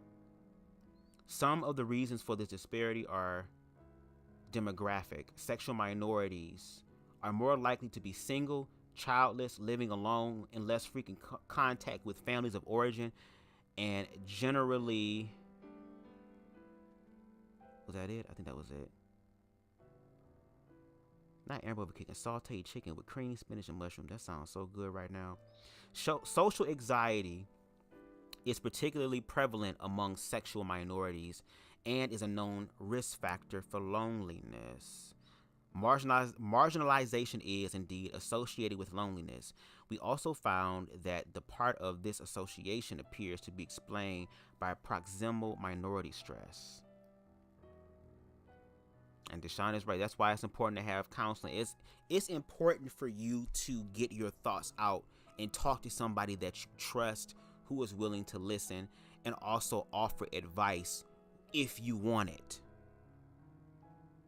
But yes, it's important for you to let that out. Anything you hold in as far as negative thoughts, start to become negative emotions. Again, emotion, energy, emotion. You start trapping energy in your body, and that energy can manifest in different ways in reference to illnesses. Didn't you just hear about how gay men are at a higher risk for cardiovascular disease, cancer, asthma, allergies, erectile dysfunction, all type of shit, because of the stress that is being dealt with, that we cannot talk to anybody so that we can validate our humanity. Which is why I do all that I do on my platform, to create a safe space for queer people and challenge very overt homophobic people, because y'all also play into the bullshit as well. And as I grow more and more in my objectivity, I'm going to hold the queer community and the heterosexual community, especially the black community, accountable. But yes, go to therapy, have counseling, have somebody that can help your ass. Okay? In 2022, 49.63% of adults, 25.99 million people in the UK reported feeling lonely occasionally, sometimes, often, or always. Approximately 7.1% of people in Great Britain, 3.83 million. Sex is my weed. The intimacy that I want is a type of intimacy where, when you understand my mind and you understand my soul, you understand my heart. And I think a lot of people want something deeper. What some people are looking for is something special, a deep soul connection with someone. Yeah. And again, it goes back to the videos that I've seen, again, about queer people not wanting to be queer anymore. Like, again, we can look at the Donnie McClurkin situation, how he said, like, even though he is quote unquote delivered, that the dream of him having a wife and family, he feel like it's not going to be self-actualized. Why is that? You're free. You should be able to manifest it. That's why you have individuals like Jackie Hill Perry, who has openly admitted, and I appreciate her for being honest. No matter how you want to go on the path of your life or what is being called for you to go in your life, just be honest about it. Where she even stated that, yes, she is married and she has children, but she still desires to be with the same sex. She just makes the choice not to act on it, and that's her prerogative.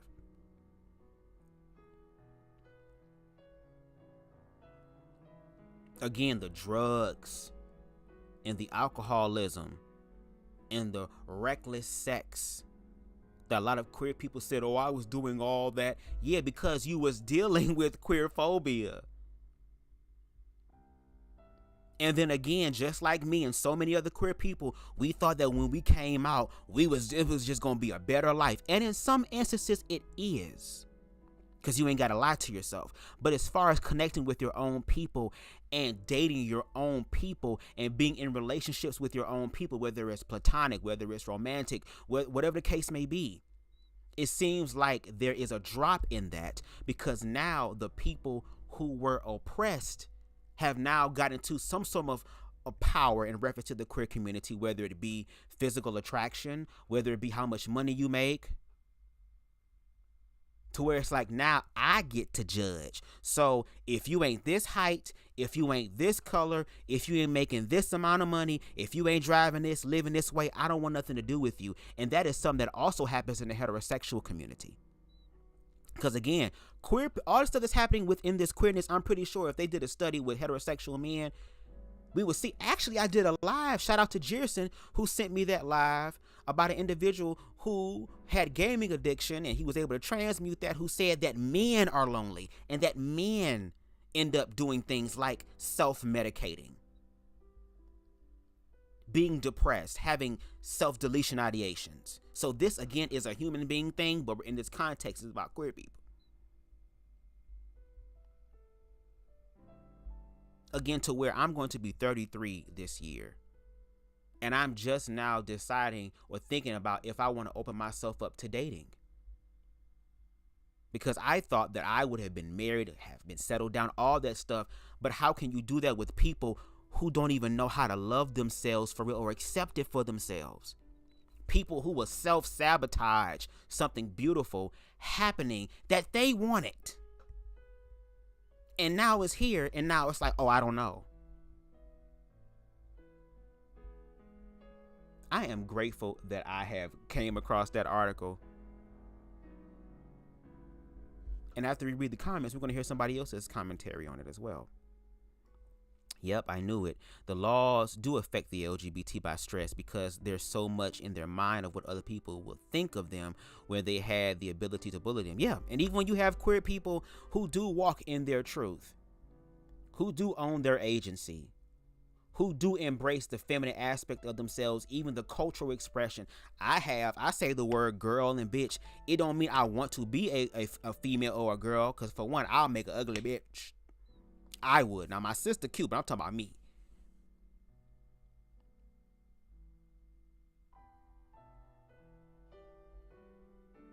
But even when you have gay men who walk in their truth with their feminine expression, here come other people talking shit.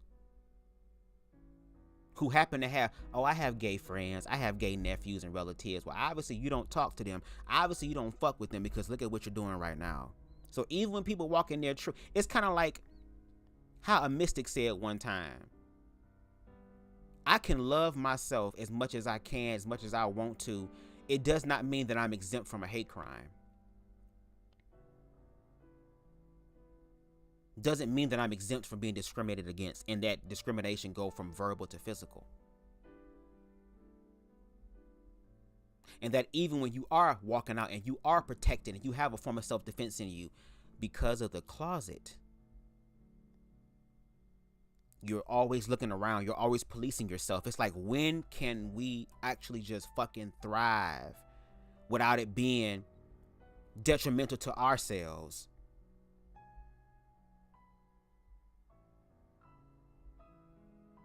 And if you ask me, the remedy is self-love and knowing who you are, and also accepting the reality and realize you can change and transmute your reality. What's up, Occulted Crazy? I never even realized I'm so gay. I thought straight people got testing their ass too. Oh, Lord.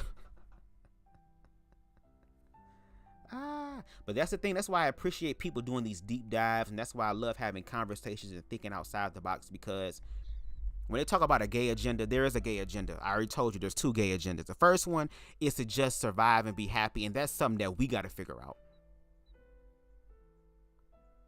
Because if we don't figure that out, we're going to play into the other gay agenda that everybody else is confused about but don't really know, which is the government's or the system's gay agenda, which means that we're going to continue to be the problem and also be the solution. 4 years, the homosexuals going to be able to reign. 4 years after that, the Christians going to be able to reign. It's this endless cycle of bullshit. And then on top of that, hey, we're going to have Pride Month, which all month celebrates queer people, and we're going to get all of your money. But as soon as July 1st, hell, 11:55 on the last day of June hit, throw all this queer shit in the back in the dollar bin. And we play into it.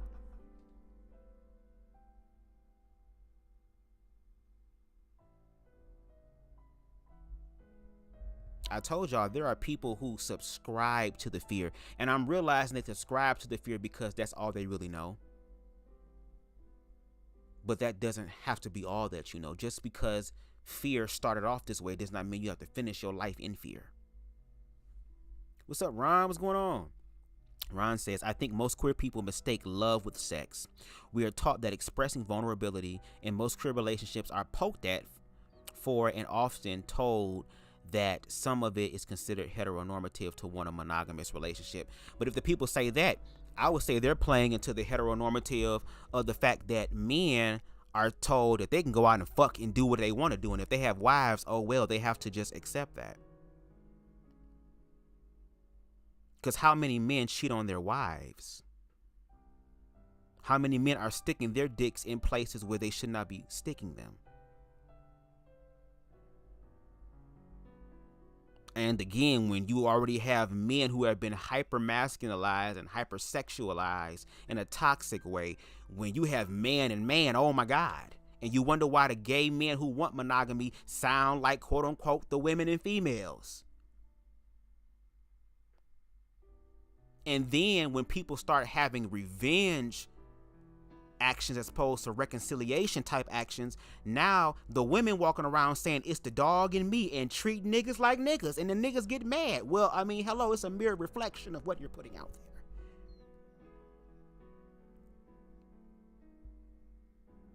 And I know what these people feel like. I'm not a person that wants to have random casual sex with different people. That's just not exciting for me. I'm talking about for me. It's not exciting for me.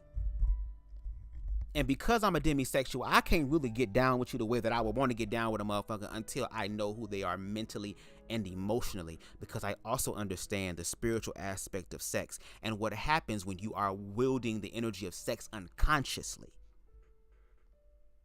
It's not just physical things that happen to you, as far as, oh, now I have a oops child, or, oh, now I have a STD or STI. It's mental and emotional as well. A lot of times we'll end up in a relationship with toxic people who use sex as a form of control, to where they end up manifesting situations like we talked about yesterday, unfortunately. And that's why I said it before and I'll say again, men, and I want black men because I am a black man who is healing, and I want to be with a black man who is healed and healing, and I want to have black friends who are male who are healed and healing, and I want to connect with other black men who are healed and healing. Once black men start doing that collectively, regardless of the expression of orientation,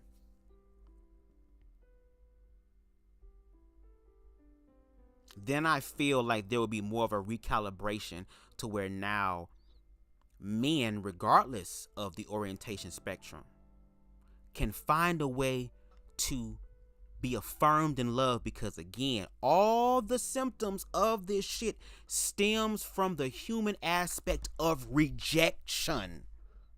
And not just rejection, how we reject people. Yes, everybody ain't gonna be your type, and it's okay to let somebody know, I don't see you in that way.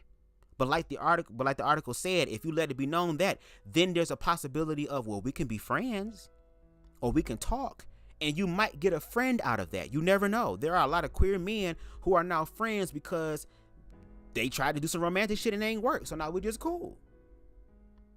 But when you sit up here and deny somebody's existence and tell them why you denying them in a very horrible ass way, that affects their mental health. And when it comes down to body type, you can look one day, look like something one day, and then after working out for a while, you can getting your shit cut on, BBL, Charles, your lunch is ready, and all that type of shit. Guess what? Now you can be considered the desirable one. Just because your body on point and your face on point and you got all this money and you got all this material shit does not mean that you are healed.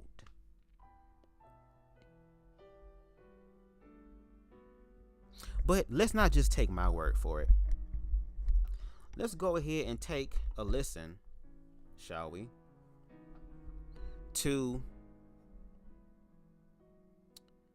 one second, Zack Arad's video, where he did this back in 2017 and he gave his own experience on it. So let's get into that now. Let me change the music up a little bit. Give me 1 second.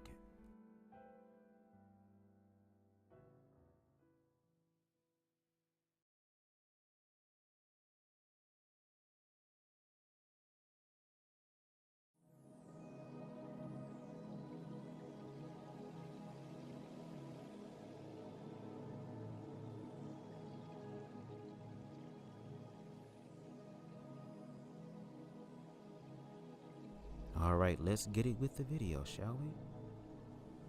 Hello internet friends! So a couple days ago I was scrolling through Facebook and I found this article called The Epidemic of Loneliness, which was written by Michael Hobbes. I'll put a link down below right in the description first thing because I want you to read this article. I read this article and I immediately wanted to proclaim how great it was. I wanted to scream from the rooftops for every gay male to read this article. I think the information is so incredibly valuable and life-saving. If you have any gay friends that you maybe are trying to help them through something, or they're, you know, depressed or anxious, and you want to be that friend and you want to comfort them, I think this article is great perspective. If you're a parent and your child is going through something like this, I think it's again, great perspective. I mean, in the teen years, like what they're feeling, if you aren't gay, or you know, you just don't know. So one of the central themes that he talks about is loneliness, and how when you pair it with boredom, it's toxicity, and it just creates all these risky behaviors, like unprotected sex, excessive drinking, excessive drugs. People turn to anything to cope and to just get out of it. When I was reading the article for the second time, I grabbed my notebook and I started going through it, and I started taking notes on things that stood out to me and quotes that really made me think, and anything that made me maybe gain a new sense of perspective, or anything that I thought was valuable information that I wish I would have known at a younger age. It's a fairly long read, probably about 15-20 minutes. And that's part of the reason why I thought this video was important to make, because I think this article is so important. But how do you know, you can lead a horse to water, but you can't make it drink, I think is the phrase. You can't make someone read. You can lead a horse to water, but you can't make a thing. And a lot of times on the internet, people don't like to read, as you can tell by most comment sections. And there's way more information in the article than I'm presenting. So make sure you read it, make sure you dive into those sources, really check it out, and really try to understand yourself. I think it's one of the most beneficial things you can do. There's going to be kind of an order or flow to this, but also kind of just things that I'm presenting, things that really stuck out to me, and things that I think would be comforting to know, and also things to maybe understand why you are the way you are, or why you act the way you do, or why you feel the way you feel. I just want to give you some perspective. If I can provide anyone with some perspective by bringing them to this article, that's like my goal here. That is completely satisfactory for me. It states that the public gay marriage support has gone from 27% in 1996 to 61% in 2016. So roughly in my lifetime, the acceptance rate of the general public, or whoever they polled, went up 34%. That's pretty substantial. That's over half now. 61% that's 6 out of 10. The statistics are showing that it's not necessarily just getting rid of the problem. It's not some simple like, okay, the gays can get married. No, it's so much deeper than that. It's not just, oh, they can get married, they're fine now. There are so many more issues that we have to tackle. The next thing that really stood out to me was that in a survey conducted of gay men recently arriving in New York City, 75% of them had some sort of like anxiety, depression, abused drugs, abused alcohol, or risky sexual behaviors. And I mean, the people you hang out with influence you. You could move to New York with good intentions, and then imagine if things didn't go your way and life kind of kicked you down, and then found someone who maybe was, you know, negatively influencing you, causing negative things to happen in your life. But what if you were blinded by love, by loneliness, by desperation? Like, what happens when you're so emotionally vulnerable that you know, connect and hook up with someone that's not good for you and is toxic for you and is just causing damage, and you don't care, or you don't know, or a combination of the both? And to further, you know, kind of further reinforce what I was saying, my next point here is, in a survey of care providers at HIV clinics, one respondent told researchers it's not a question of them not knowing how to save their lives, it's a question of them knowing if their lives are worth saving. It's like we're searching to be fulfilled, and it's hard to find fulfillment, especially in the gay community, especially if there's drugs, especially if there's excessive sex. It's so easy to get. It's such an easy resource. It's everywhere. Grindr is in our pocket. You can have a hookup in like and again, it goes back to, like I said, we are overly sexualized. Sex is everywhere, and this is not just something that happens in the gay community. If you turn on the TV right now, there is sex everywhere. There is sex on television. There is sex in commercials. There are sex in music. There are sex in movies. There are sex in books. There are sex in all of these different expressions, and we are introduced to this stuff at a young age. I recently saw a video of a young boy at the gym, and it was this fitness model working out, and this little boy walked up to this girl and hit her on her ass, and she just looked, oh my God, and the caption said, yep, training him up young.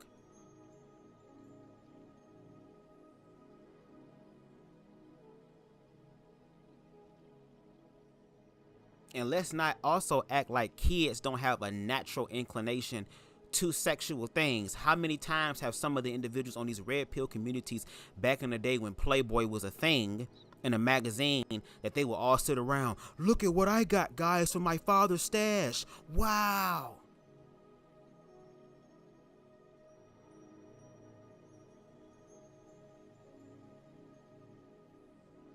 But again, now that we're adults and we have the ability and we're grown, we can do what the hell we want to do. Now there is this excessive sexual aspect to where it's like, why buy the cow when I can get the milk for free? Why sit up here and try to be in a relationship when you giving me the one thing that I was told is the goal in a relationship, which is sex? And it's a shame we're told that, because we're not being taught to attract people in our lives who, first of all, love us for who we are, who also challenge us to be better, who's also willing to grow with us and even love us in the most undesirable moments. What happens when your ass is sick and you got the flu and you can't smell shit and you ain't got energy? So now you got eye boogers in your eyes, boogers of snot coming out your nose, breath smell like 1,000 cans of bounce that ass and shit. You're over there smelling like Badussy and stuff, and still have somebody that says, even though they may have a mask on or holding their nose, I love your stinky ass. I would kiss you, but you're sick, but you know I love you. What you want? You want some chicken noodle soup? You need some Sudafed or something? A Ricola, you need something? And just like it said in that article, that individual put on 15 pounds and then got a message on Christmas Day saying, damn, you used to be fine, but you just fucked that up.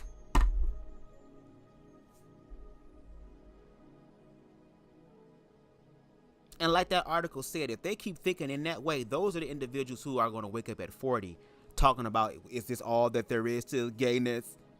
And then depression comes, and now all of a sudden you on YouTube telling people that you no longer gay, that you don't like men's no more, that you like women's blah, blah, blah, blah, blah. 10 minutes. Someone can be down the street. Someone can be at your house. You can meet anywhere. It's so easy. And I mean, doesn't it seem like the surefire fix too? Like, okay, I'm really lonely, so I'm going to go seek companionship. And if I have someone, then I'll be better, and it will be better, and they can solve my problems. And it's really easy to think like that. It is not just in the United States. This is gay men across the world. So in the Netherlands, where gay marriage has been legal since 2001, gay men are still 3 times more likely to suffer from a mood disorder than a straight man. In Sweden, where civil unions have been legal since 1995 and full gay marriage has been legal since 2009, men married to men have triple the suicide rate than men married to women. That's really alarming, and it also kind of pulls out the fact that it's something with being gay. It's something that happens in your lifetime when you're gay. There are so many good quotes in this article. I kind of just wanted to extract some of them.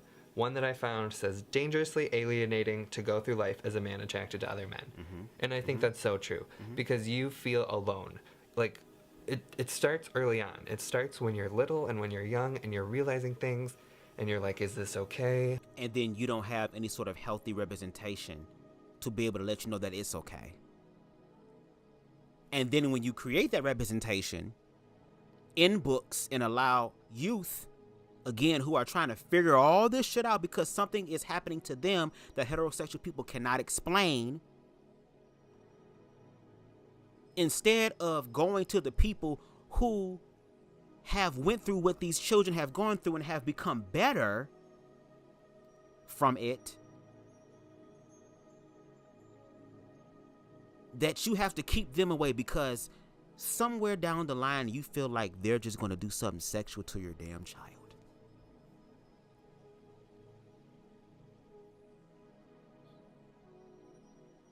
Instead of allowing the queer adult who was once a queer child and was able to survive the onslaught.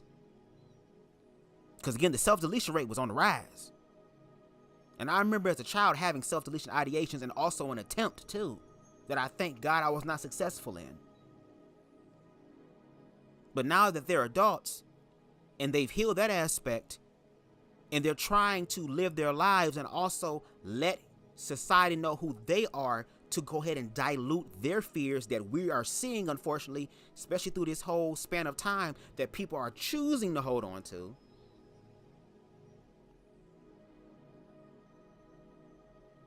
By, again, the books in the school, drag queens coming to read to the children. And because of people's shallow ass ideology of queerness, not just in an overt way, but in a covert way,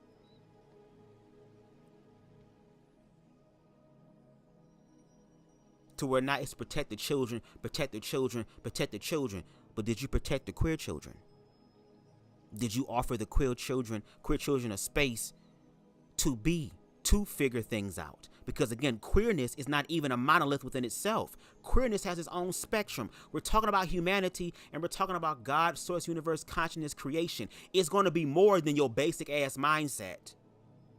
And the way that you go and grow farther in your mindset is you're going to have to learn how to see and love other people who are different than you, which is why I'm one of the ones that go out in the highways and byways of the YouTube streets and go into these red pill spaces and try to have the conversation. Meanwhile, they so afraid to come over here.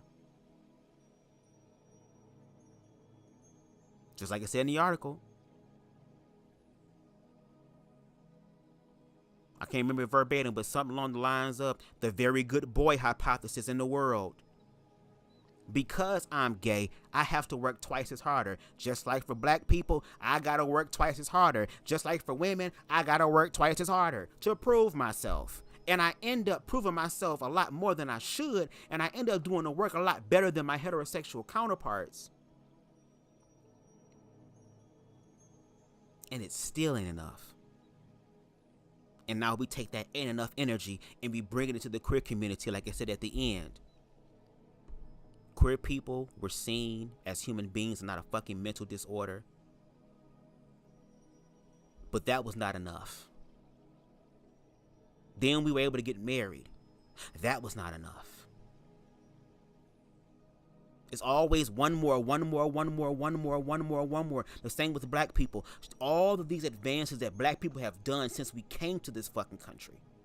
All documented, all recorded. We have writings, we have stories, we have oral stories that we can hear through radio. We have television, we have clips. We can see what has happened back then energetically, systemically happening now, and yet black people are just told just one more, just one more. It's not enough. Just one more.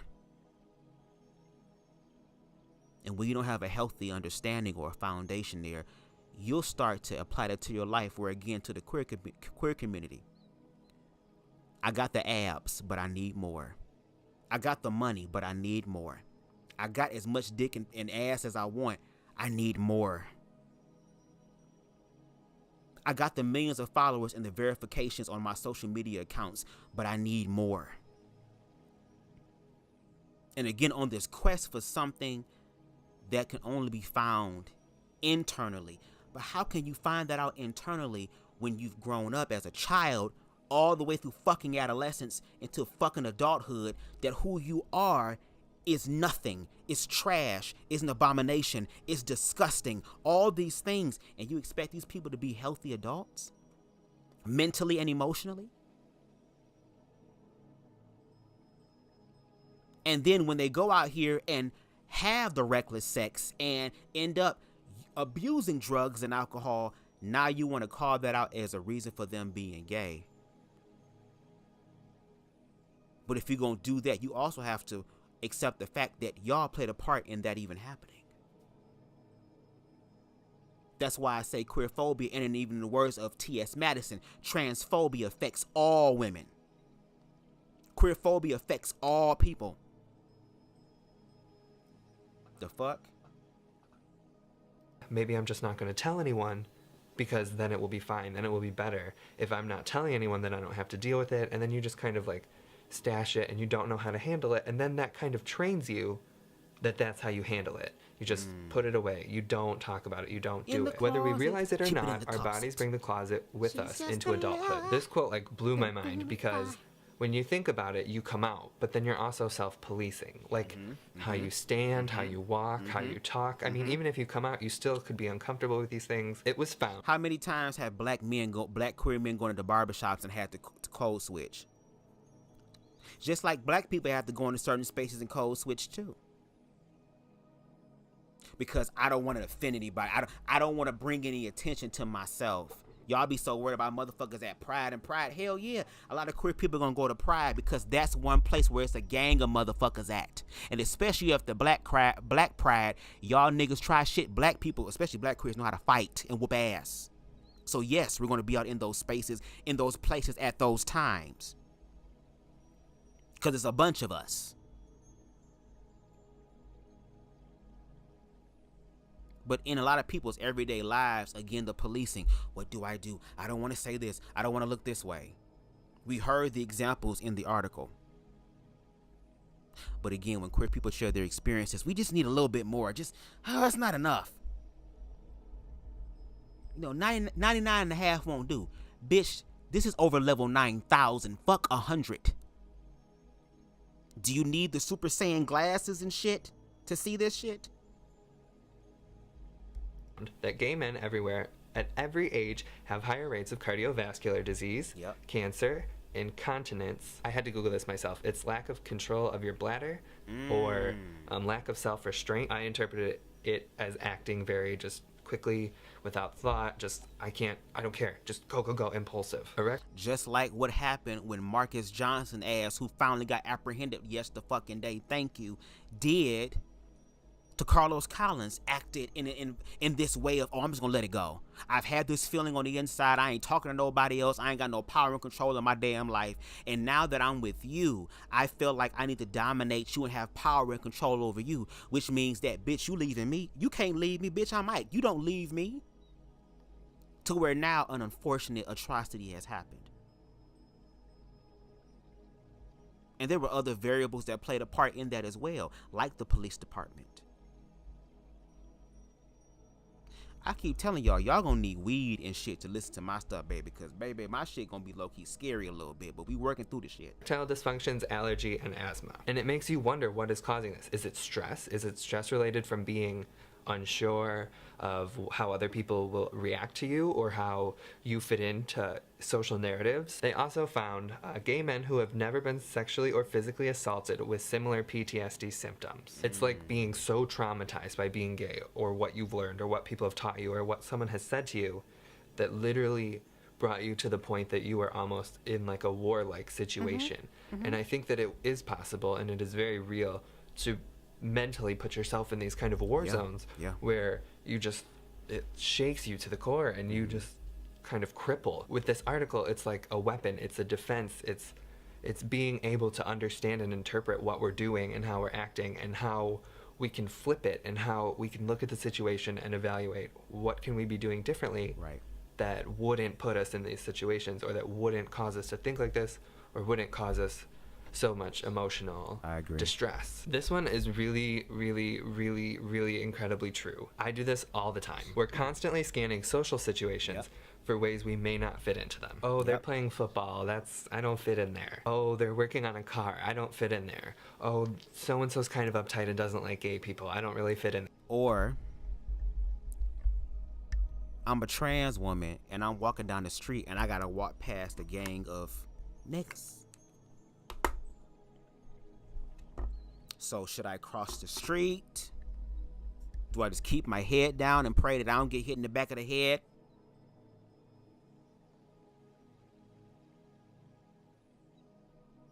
Or, oh, I'm at church.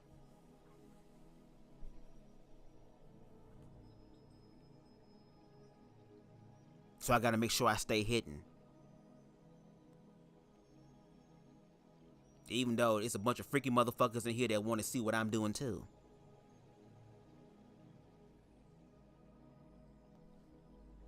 So I should, then it becomes what you're constantly doing. Can I hold my partner's hand down the street? Are we going to get yelled at? Are we going to get honked at? Are we going to get slurs yelled out?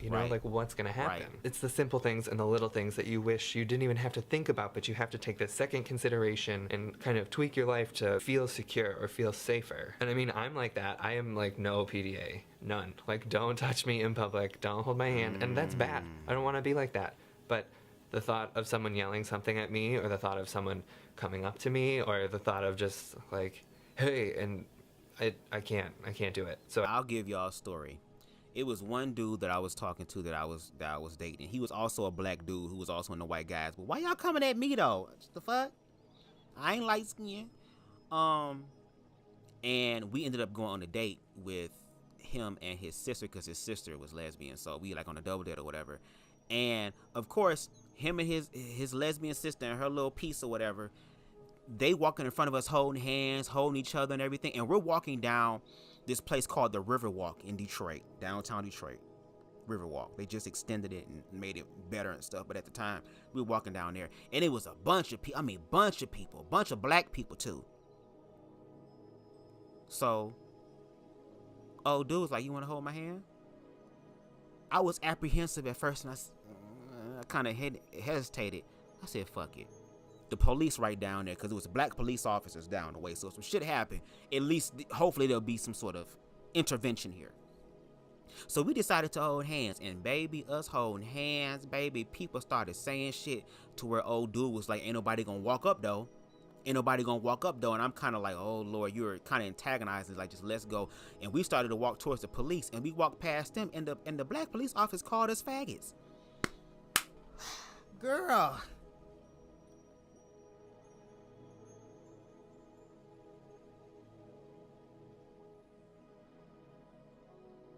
Queer people don't have to make this shit up.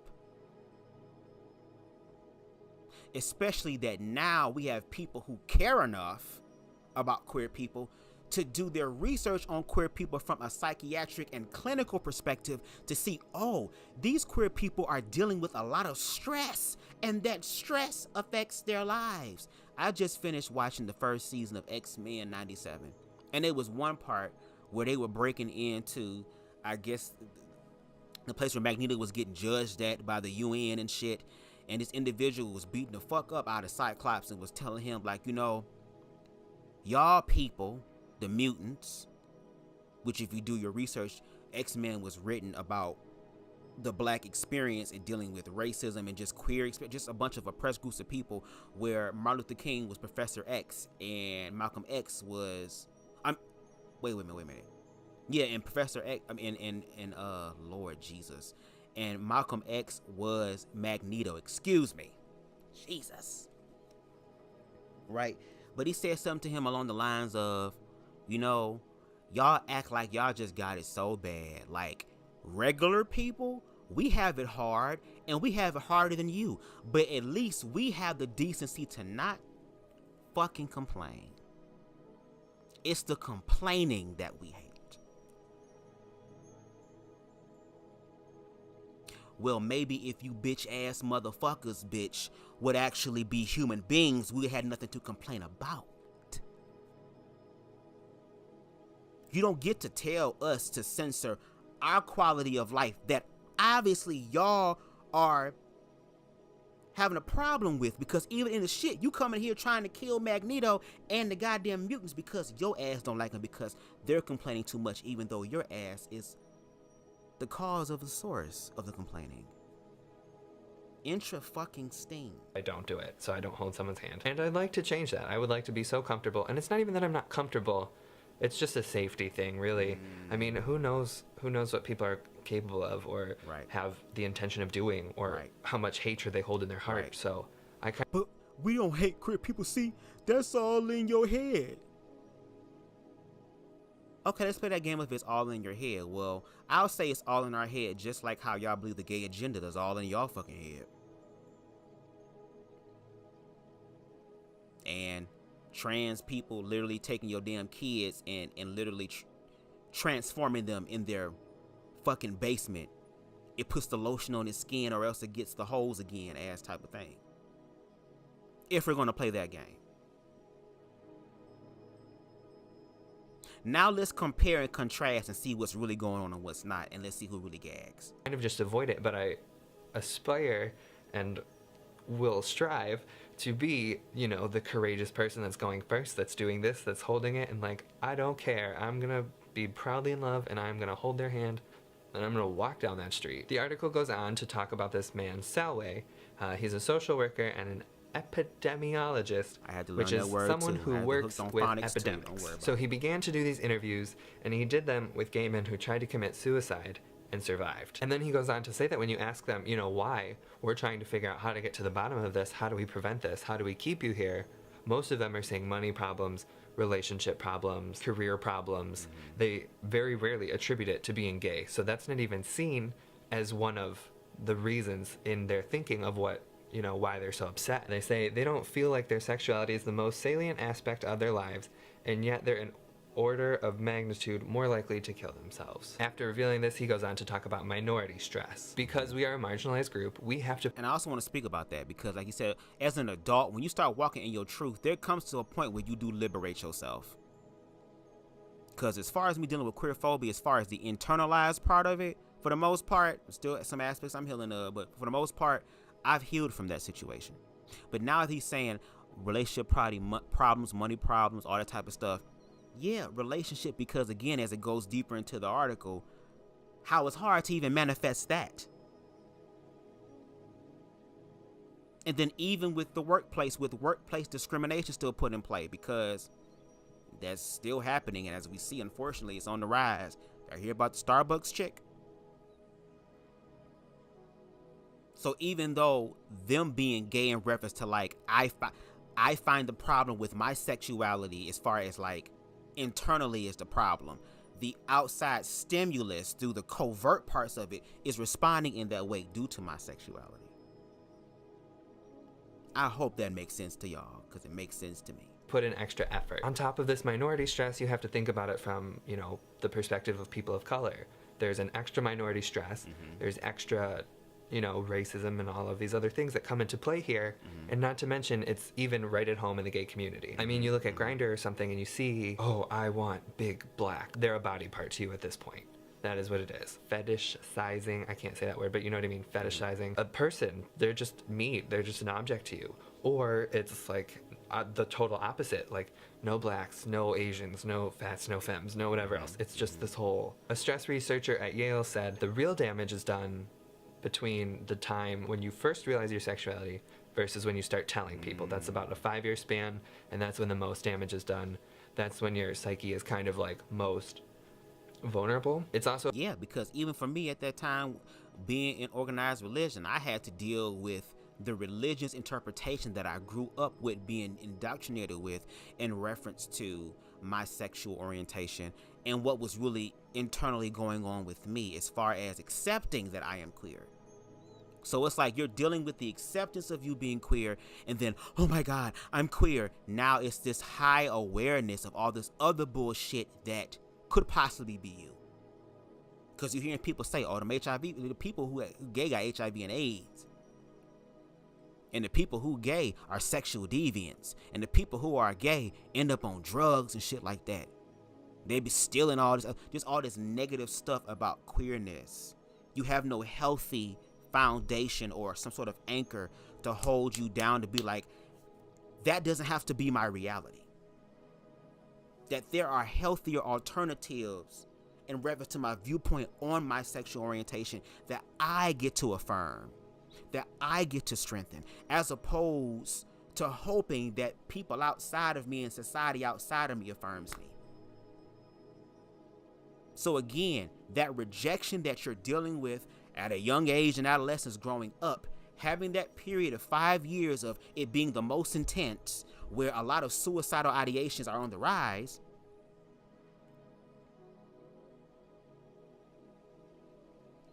no way to let that shit out, no way to talk about it, no way to heal it, and here we are as adults, again, literally acting in the same mindset as a child.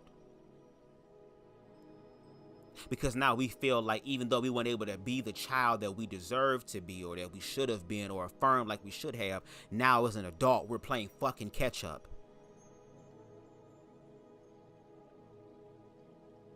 a matter of getting rejected by people from your own community as well.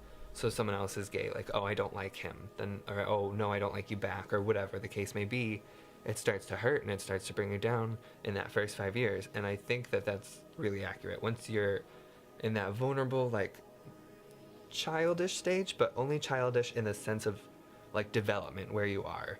So in life, I feel like I had, like, a childish stage of, like, discovering my sexuality, you know, 12, 13, when you start to, like, okay, What's up, Queen I am Spicy? noticing him.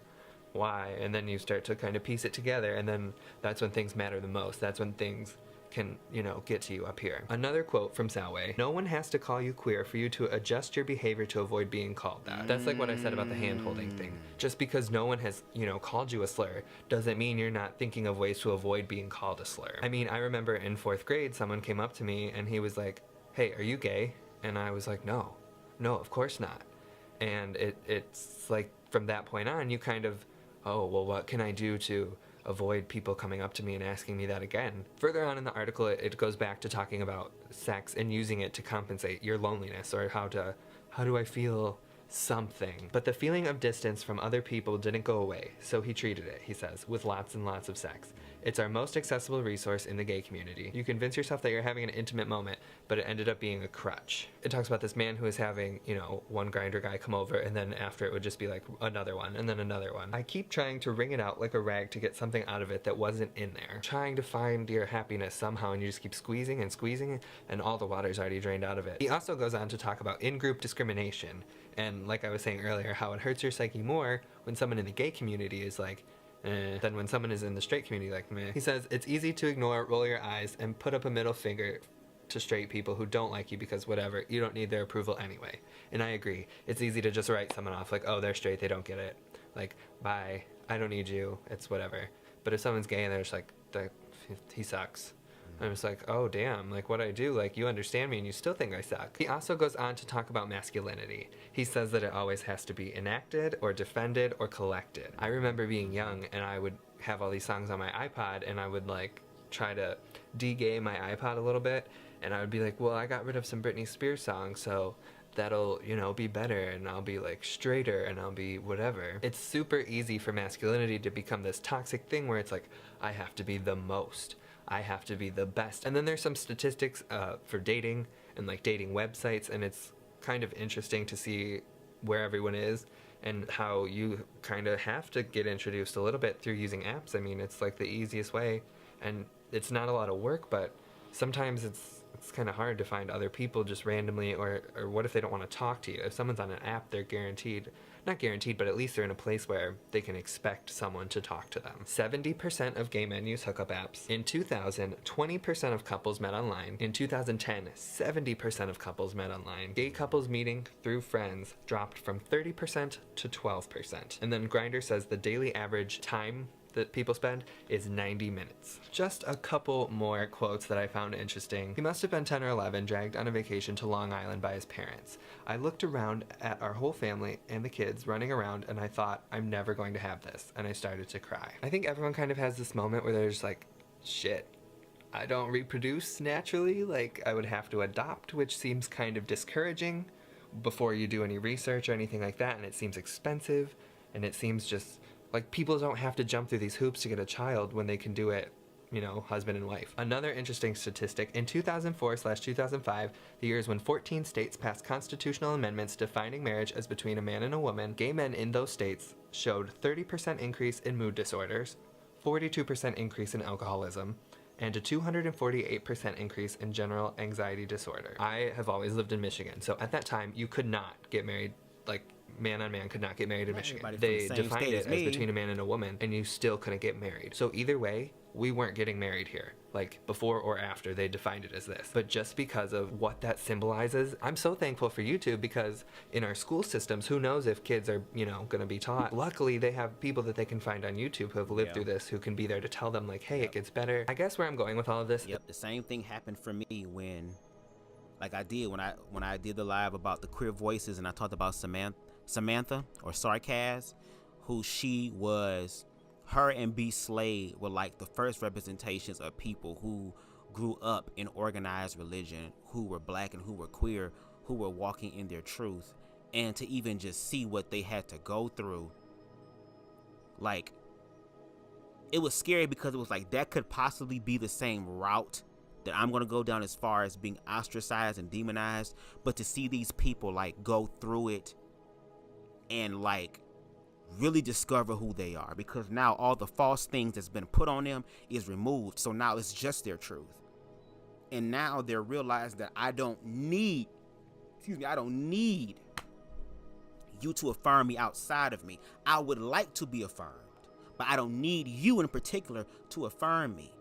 And that even as they're going through this transition, no pun intended, that God, source, universe, consciousness has already prepared people in the world to assist them in that.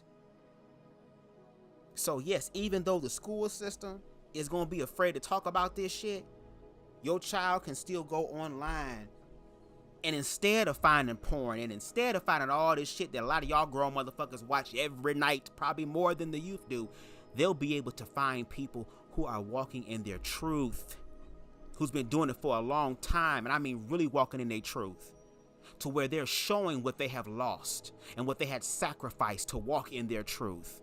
Meaning that certain family members and friends may not be around, may not want to be connected to you during this journey, but you still gonna be alright.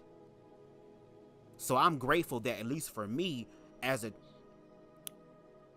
started getting more of the development again, like in 2005 when I went to high school, as far as like strengthening my own foundation of self-love to walk out in my truth and to say that I'm queer. And God, source, universe manifested a relationship for me, to where in that relationship I was not gonna lie.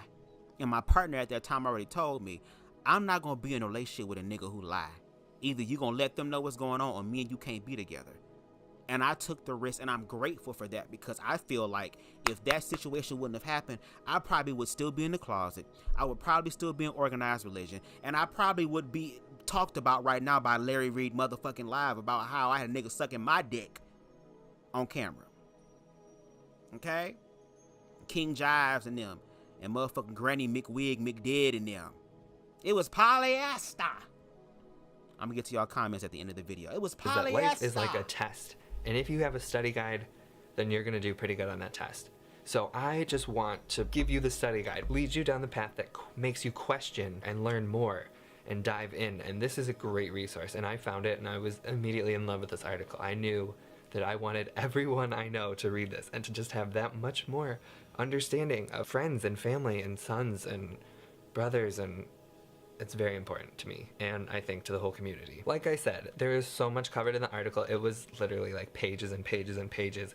It is a quick read because you will be so fascinated. You will get through the whole thing like that. Well, I presented a lot of take my things time, here, and I baby. really want you to read the whole article if you haven't already. Make sure you go on the link down below and click it and read it. Please, please, please. It will provide some perspective. I think you will love it. I think you will really be benefited by understanding yourself better and being able to combat anxiety and other issues better. And yeah, I mean, this is stuff that I wanted to know. These are some things you need to think about. Just know that it's not just you. You're not going crazy. You're not alone. I think education is the answer to everything. I think that we can be better to ourselves, better to each other, create a better, more inclusive environment. So on that note, I want to leave you with one of the last paragraphs of the article. I think this is my favorite part. This is why it's all okay. This is why we pull together. This is why we come together. There will always be more straight kids than gay kids.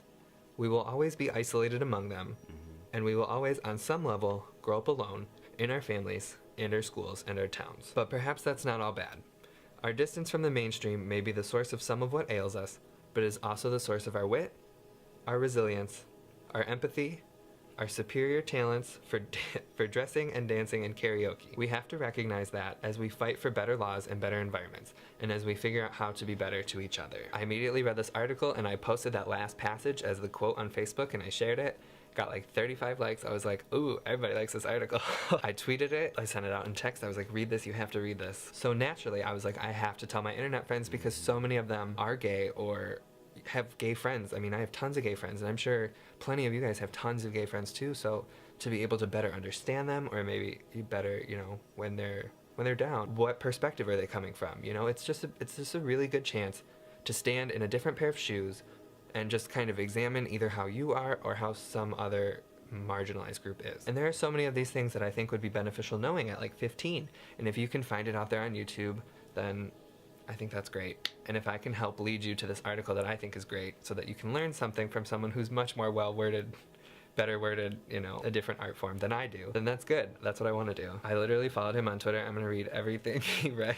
So I guess just thank you, Michael Hobbes, for writing this great article. I think it's so informative and so important.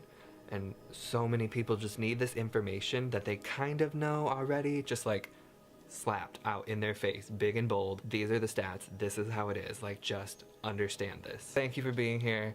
Thank you for watching. Please go read that article. I can't say it enough. I think it's so great. I can't emphasize that enough. If I were a college lecturer or professor, I would be like, this is your homework tonight. Go read this article. Leave a comment down below telling me.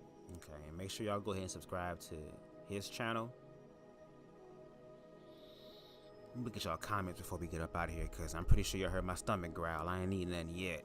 I'm a smash though. I'm about to make me. I've been eating kale for the past about a month and a half or so. So I'm trying to clean up my eating and shit. No shade. And I kind of want that kale salad pretty soon.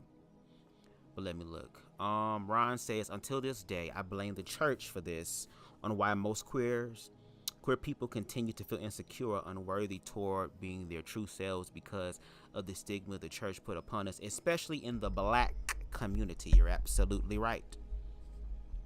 I've shared experiences about my church history and just the things that I've seen religion do to queer people, and how, again, it's a very transactional thing. It's kind of like,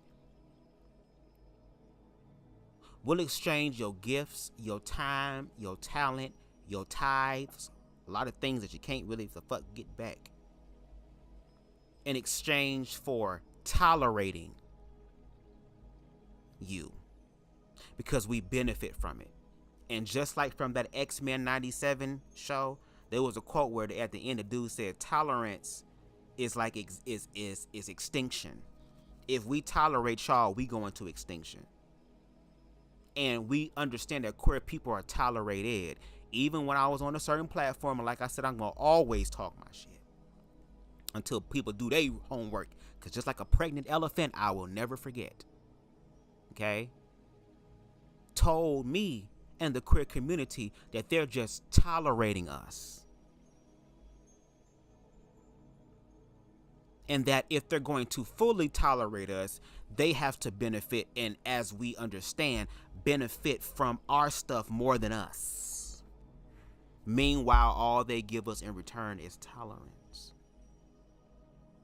That's why I talk so much about self-love. That's why I talk so much about self-agency. That's why, even though I don't subscribe to organized religion, there is a form of truth in the Bible if you know how to look at it. And for me, that form of truth is through the story of Christ, which was empathetic, which was God stepping from the ethers, stepping from the spiritual realm into the fucking flesh, so that human beings no longer have an excuse. I've showed you how to do it. I've came down and breathed the same air as y'all. I was even born in a horrible condition that a lot of y'all will never ever experience or have never been born in. And I came from the lowliest of you. That even when I die, I'm a descent even deeper for you. Because I am aware that you are loved exactly where you are, for who you are and who you aren't. And that if you lose sight of that, if you don't make the choice, okay, to find that love for yourself, whatever that looks like, as long as it's not hurting you or hurting anybody else, and it's helping to amplify your life, to do that and do that consistently, if you don't find a way to do that, you will be swayed by the world. And when you're swayed by the world, here comes the motherfucking drug abuse. Here comes the alcohol abuse. Here comes the sexual abuse. Here comes the, oh, I'm going to attain everything outside of me to give me some form, a sense of being complete, only to never fucking find it.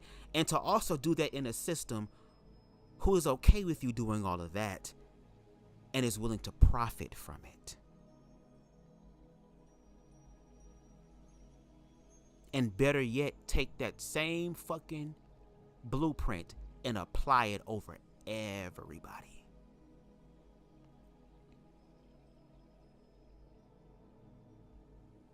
The only way this shit will change is if we are willing to make a change. We the people.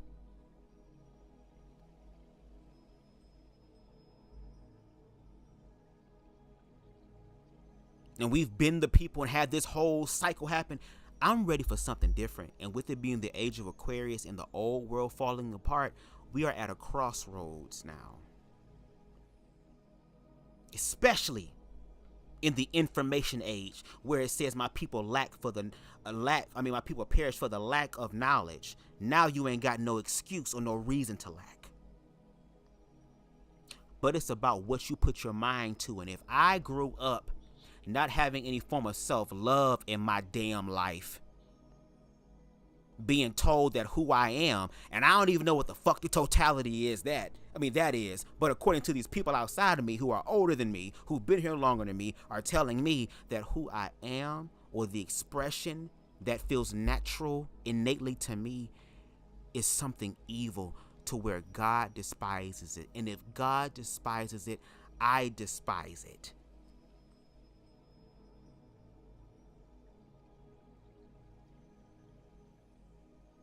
This shit deep.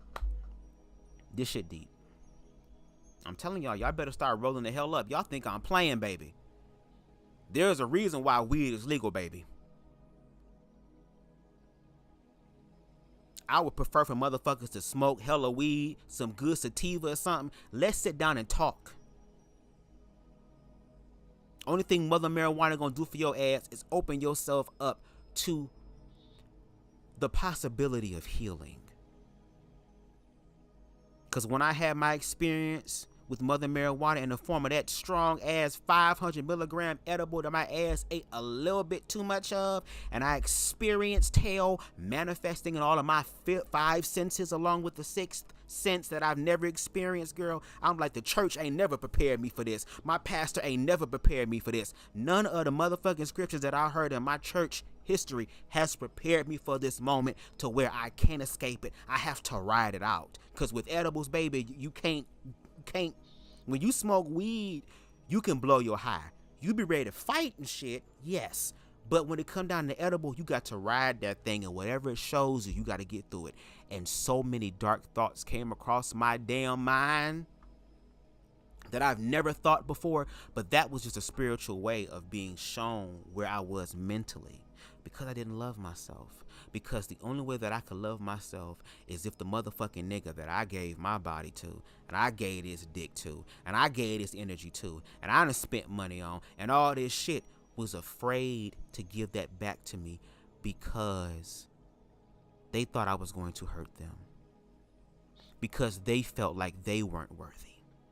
So here it is, I was attracting all these people who had trauma bonds, who was literally, we were mirroring each other. We both didn't feel like we were deserving of it, which is why we did other things. I went and overcompensated and went over and beyond to infinity and beyond on some Buzz Lightyear shit just for it not to work out. I attracted people who had just got hurt, who had just healing, or who need to low-key go sit down and not be in a relationship and heal so that they can properly be in one, to where I'm now the rebound guy, and now I'm too good to be true, where I'm the right guy at the wrong moment. And that was always the case. Until I realized I was the right guy for my right moment. And because of that awareness, the motherfucker that get me, I know that in my romantic situation, when I do attract that person into my life, I know I'ma be blessed. I know I'ma know that God is smiling down on me. I'ma know that I'm blessed and highly favored by my damn partner. I just know it, the partner that I deserve. But I also realize they deserve that shit too. They deserve to manifest a nigga to where it's like, girl, all the tears I cried, all the heartbreak that I went through, it all makes sense. Instead of me being angry and mad at your ass and want your ass to die and doing some Marcus shit to your ass, I'm going to tell your ass, thank you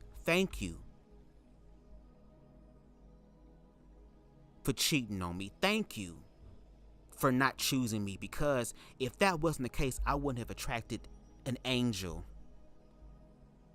that loves me for me. But I had to get to a point in my own thinking to say I deserve that. 5'2" and all, black and all.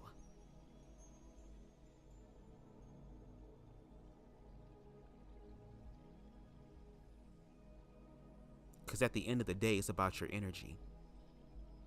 So a man thinketh, so he is.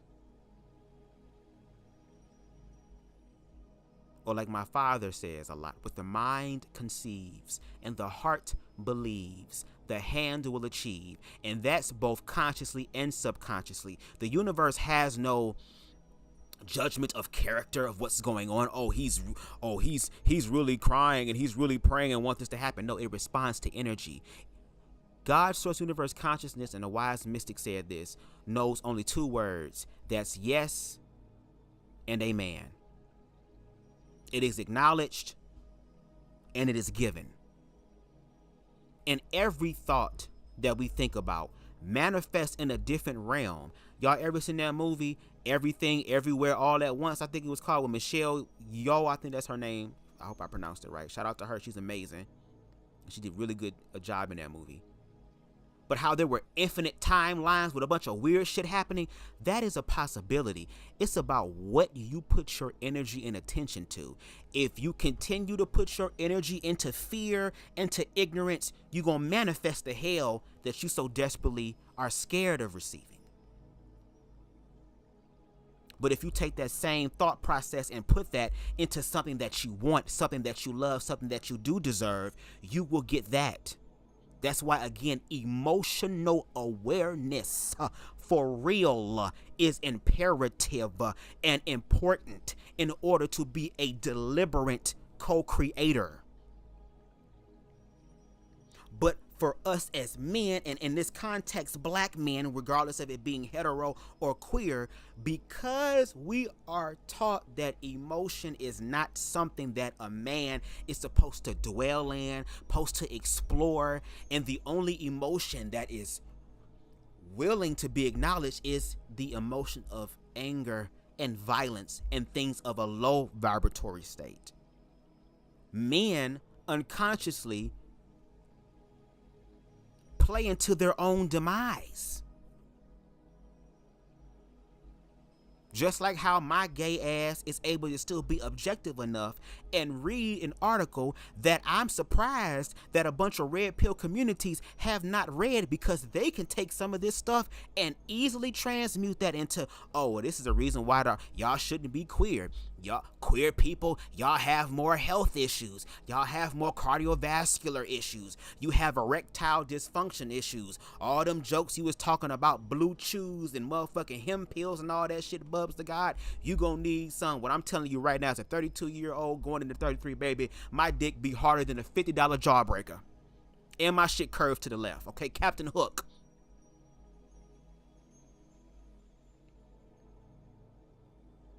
Oh, y'all hire for suicides. Y'all hire for HIV and AIDS and sexually transmitted diseases. Y'all hire for drug abuse. Y'all hire when it come to alcohol abuse. All this type of shit.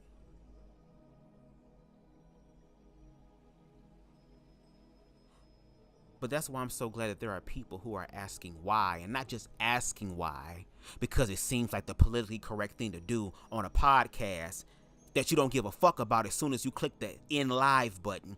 But individuals who went to school and have the student loan debt to prove it, bitch, and the degrees to prove it, who are also gay. Because some of y'all y'all won't even take information like this from gay people because they're gay. Well, I mean, the heterosexual people ain't gonna do it, so of course the gay people gonna have to motherfucking do the work, bitch. Are you kidding me?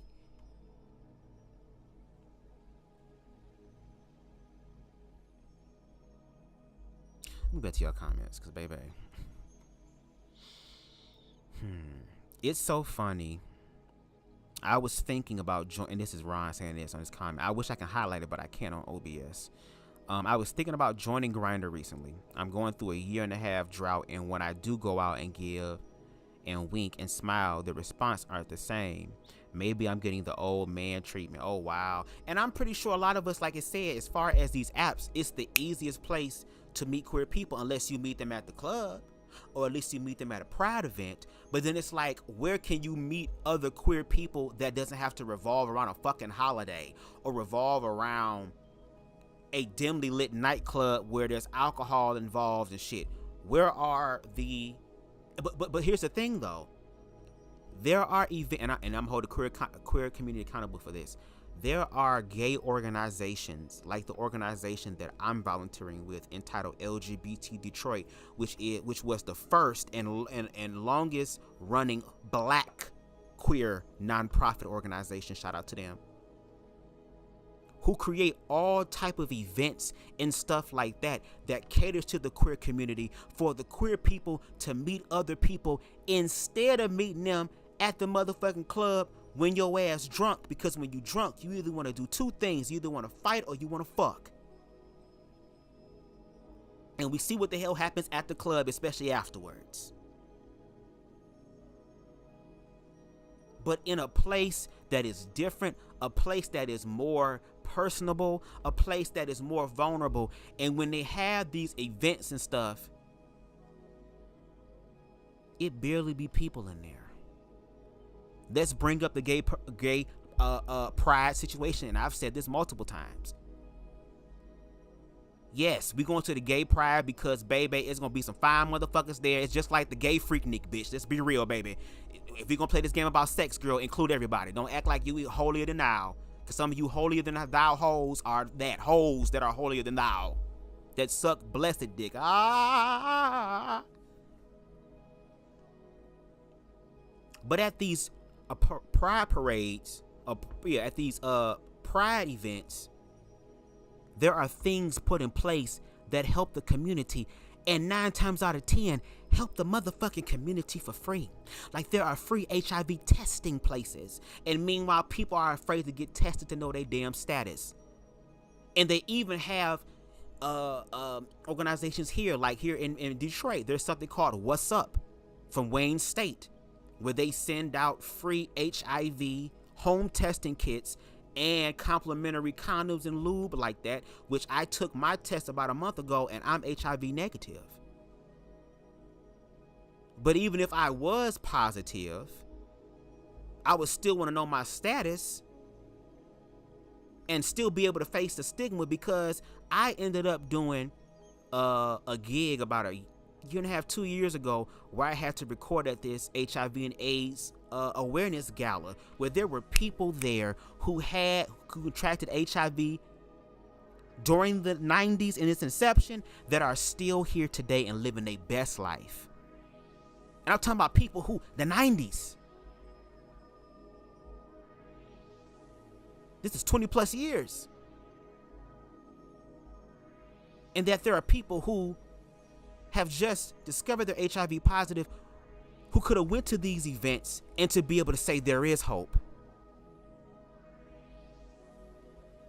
That I don't have to be a statistic. Because a lot of people who end up becoming those statistics, as far as succumbing to that, if you ask me, mentally and emotionally, they connect with the stigma, and your body responds to that. Because again, your body gonna respond to whatever the fuck you think and feel. It's your body. All it can do is just follow the response of that energetically. But even at that gala, they had this big ass venue with all these chairs, and only the first 3 rows people were there.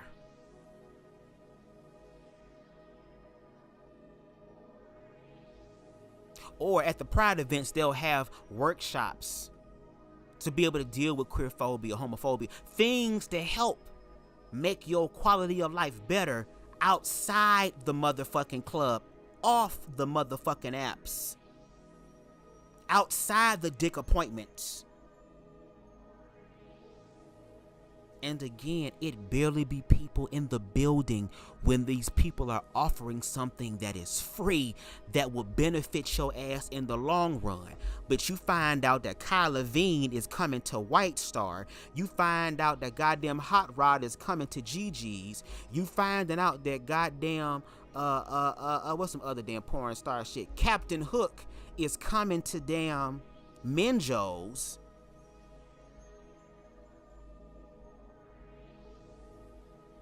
And the fine niggas gonna be there, out of state niggas gonna be there, and the weed gonna be there, and the coke gonna be there, and the alcohol gonna be there.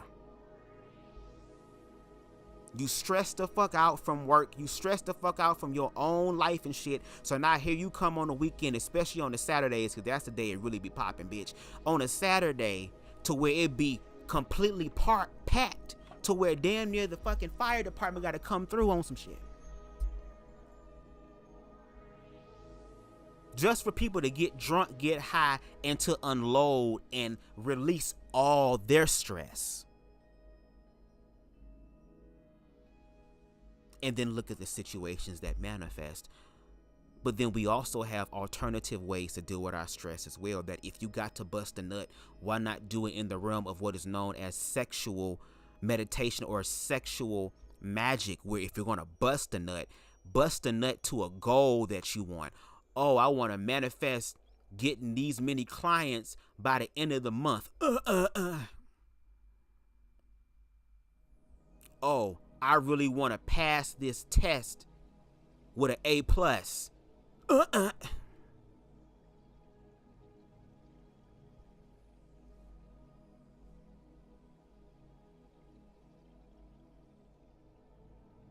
Other ways of doing that is like the form of working out or martial arts. It's a form of, what's the word that they say? Discipline. It teaches you how to master yourself.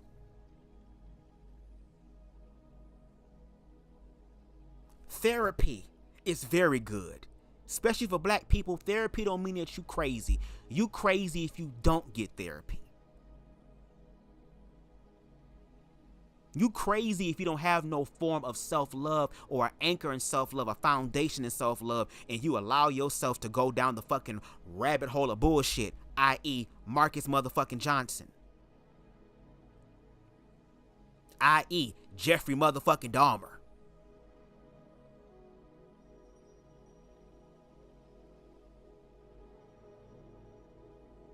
But then when these things are out there, a lot of people don't go to them. And I don't know if it's like the article says, there's this feeling of rejection that they're playing in, self-rejection. Oh, I don't want to get tested because I don't want to be reminded of the choices that I made out of desperation. That I might have to deal with whatever the fuck the universe wants me to deal with. And what if I have to deal with that through the lesson of HIV? And when I say lesson, I don't mean lesson in a bad way. Because even religion taught us that mistakes or things that we consider mistakes or lessons are a bad thing. No, it's for you to get your motherfucking attention so you can pay attention to your life. Because again, you can be HIV positive and still live a very long, healthy life.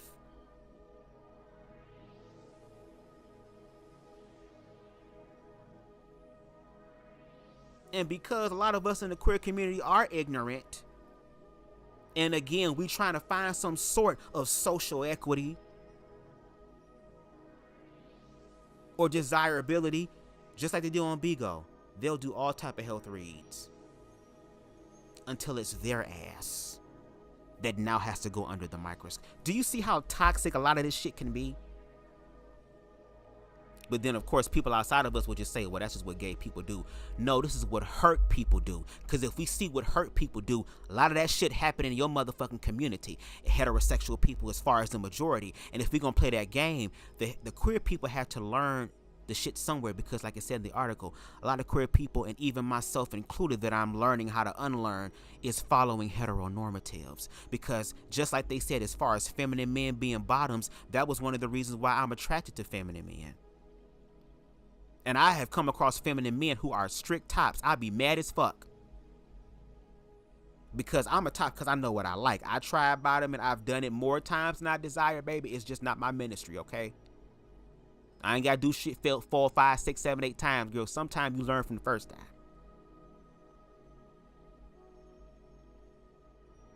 But then I'm even possibly cutting myself off from a real romantic relationship or connection to somebody who possibly could be a man that's masculine. Because I'm not really attracted to masculine men. I could be fucking up my blessing there. So there are things that even I'm unlearning. But we had to learn that somewhere, and that article was so true about as far as masculinity.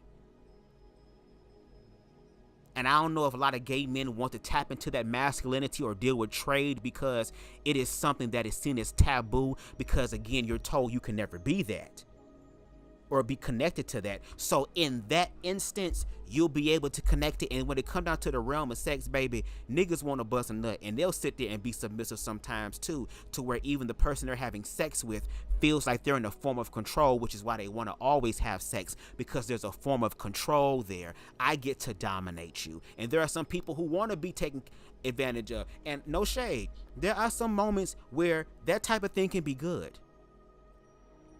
Because like P.D. Pablo said, sometimes I like to lay back, relax, and enjoy my turn, have my eyes roll back and my toes, girl.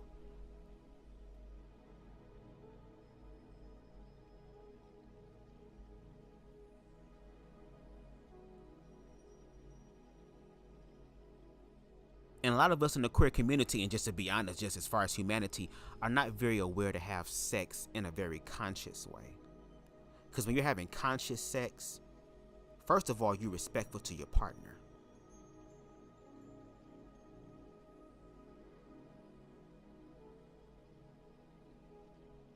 And then you also realize that sex is not just a physical thing, it's a mental and emotional thing. Shout out to YB Entertainment with Pleasure Points, bitch. Okay? You lucky my computer down, because I would have made a whole intro for this nigga. Pleasure Points. That you got to stimulate somebody's mind, somebody's intellect, somebody's heart. That there are also ways to turn your partner on that are non-penetrative or can be considered non-sexual, just simply touching them, the art of touch. Sometimes holding them. Sometimes them just listening to your heartbeat. You stroking their hair. You gripping them in an embrace. To help them let down their guard, to make them feel relaxed. Because one thing about BubzDaGawd, girl, and if you ever get to the point to where my shit pop off and y'all start talking to my exes trying to get some dirt on me, bitch, good luck, because every single one of them is going to say one universal thing I know to be true, is that, baby, BubzDaGawd knows how to make me feel safe.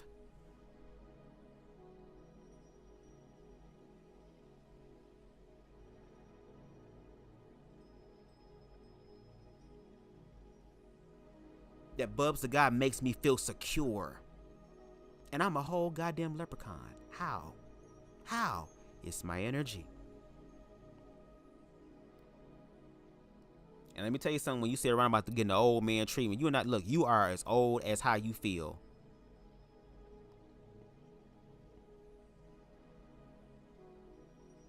Because, baby, my dad is in his mid-60s, about to go into his 70s, baby. And he is my mom's third child. And I'm going to have that same type of childlike energy as I grow up. Because like it reads in the Bible, girl, if you do not have the mind of a child, you will never inherit the kingdom of heaven.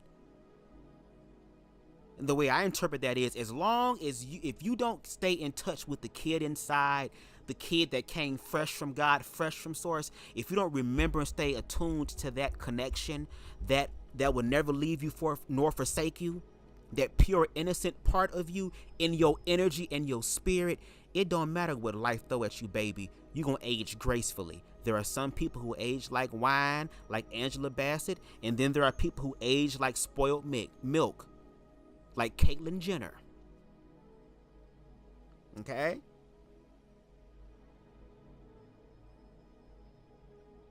My dad in his 60s, and this motherfuckers he went to school with, and even individuals who graduated after him or whatever, that is younger than him, to be 40, 50 years old and be looking older than him. Damn, what life do to you, nigga?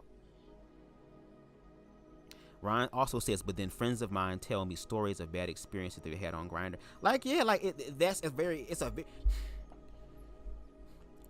I feel like if black gay men started having conversations with black women about Grindr, they would understand that regardless of the sexual orientation, that this system teaches men that they need to look at other people in a sexual way in a very degenerative,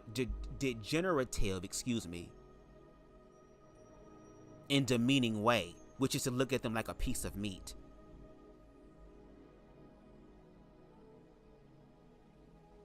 That at the end of the day, regardless of the sexual orientation and expression, we all dealing with the same shit.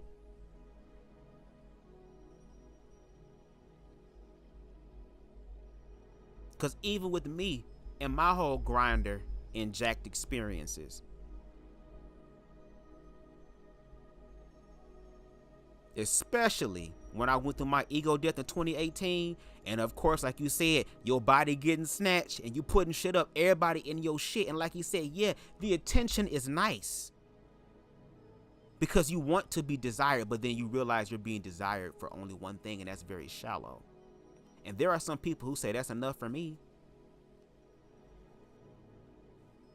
And there was only one time that my ass attempted to do a hookup, and that shit failed horribly.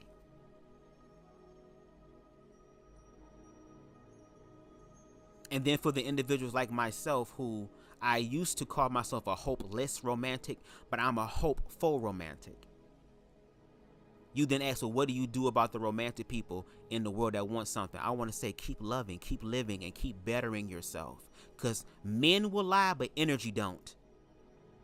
And even though there is an epidemic of loneliness in the queer community, there are a bunch of black queer men who are getting married and that are in healthy, long-lasting, covenant, monogamous relationships, and that it is possible.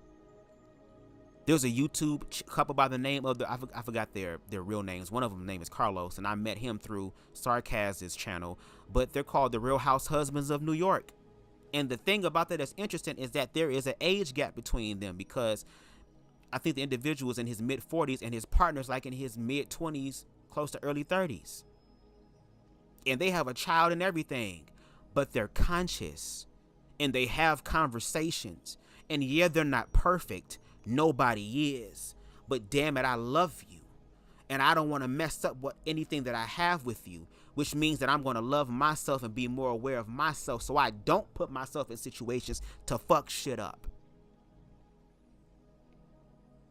And when we talk about young black gay men, I forgot their names, but the one individual, he was the lead character on I'm about to say Roll Bounce on what's the name of that show on Netflix with Jaden Smith when they was skating and shit, or like they was back in the 70s and some shit. Light skinned boy. He also had a role in the movie the something of a magical American Negroes or some shit. But he is in a relationship with another black man. Black gay love. It is there. It is possible. But you got to keep hope alive for yourself. Because even these people out there that is getting all this attention now, getting all the likes now, getting all the hearts now, getting all the verification now, getting flued out now, getting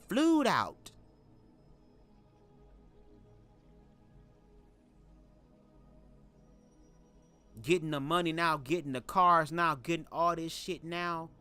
Just like that article said, a motherfucker go through some life trials and tribulations to where they can't focus on their damn body and end up gaining 10, 15, 20 pounds. And now all of a sudden now you left on red.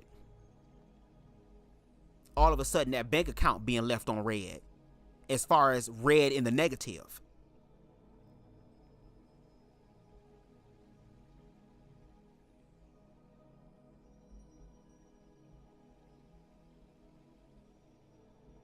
That's why I want people to continue to be more aware and also continue these conversations in an open-minded way so that I ain't got to get on this motherfucker and be all over around the world. Ooh, we had a quarrel and I let myself go and I said so many things. But that's because, again, there's so much context and nuance. And I realize, too, that a lot of people are fucking mentally and emotionally lazy. When doing mental and emotional work is probably the most important thing you can do. Because once you do that shit, oh, baby, you get to participate in creating your life. And there are books of other people that I have read that have done this. And there are people who are adapting that mindset and making it their own to make it work for them. Actually manifesting the promises of Christ, which is, girl, you low-key can manifest and be and do whatever you want. If you're going to do it, just do it in the realm of love, because that's the most profitable way to do it. You can do it through the lens of the ego. You can do it through the lens of narcissism. You can do it through the lens of toxic masculinity, femininity. You can do it through the lens of organized religion. You can do it through all these things, because again, you have free will, boo. But regardless of the situation, I need you to also understand and never fucking forget that with every action comes what, class? Larry wishes to see that video. And ain't nobody gonna see that damn video. Okay, there's only one person. Well, there's really 3 people throughout my whole span of 2009 all the way up to motherfucking 2020, girl. There's 3 people who have any form of nudes that I sent them. And if that shit was to ever become public and y'all got motherfucking TTB ass hitting my ass up for an exclusive interview that I'm not gonna give him until he send me my damn cup,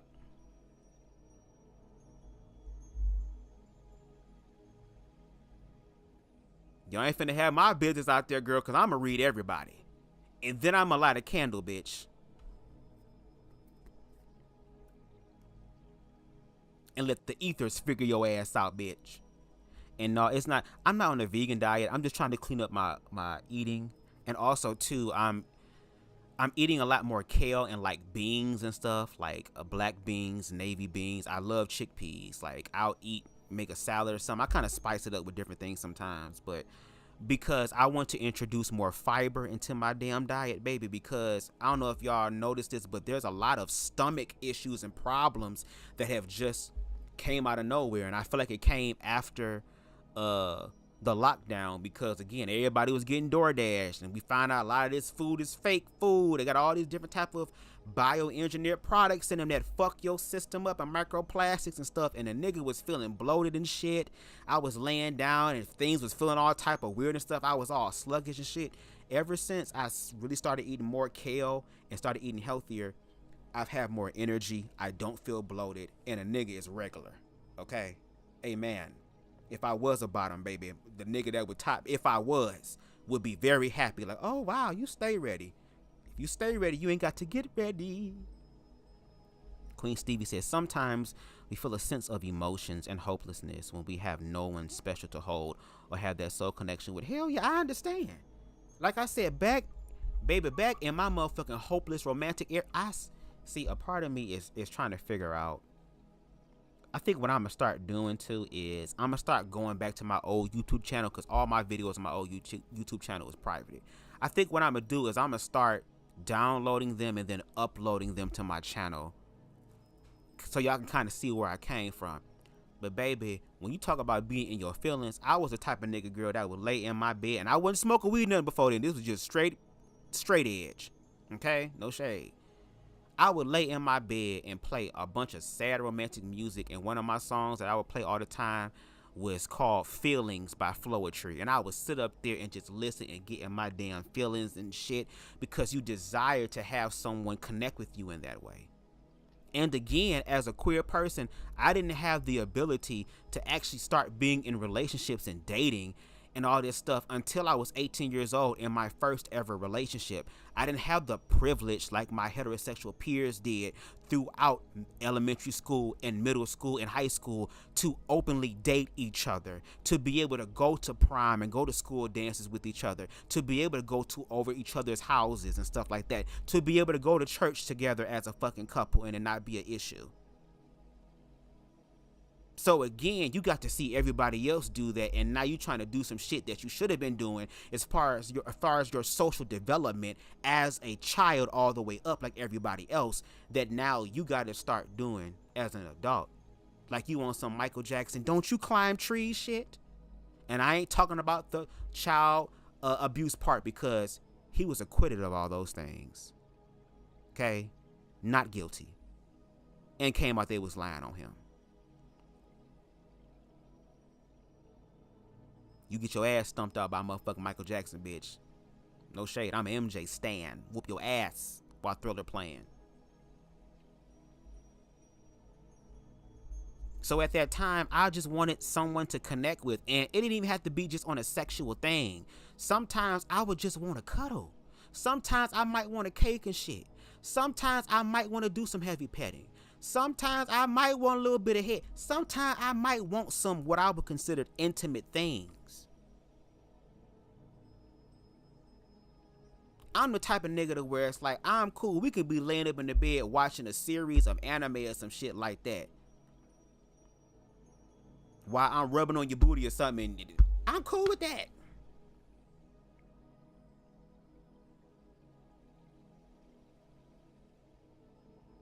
Sometimes being able to be alone together with your partner to where y'all in the same house, in the same space, but still have enough awareness to still do things on your own too. Because even with me, I don't want to be with somebody who all up my ass 24/7, and I'm not going to do that for them. If that is what they wanted, it should have got the old Bubs. Because this one also values his private time and values his time to himself.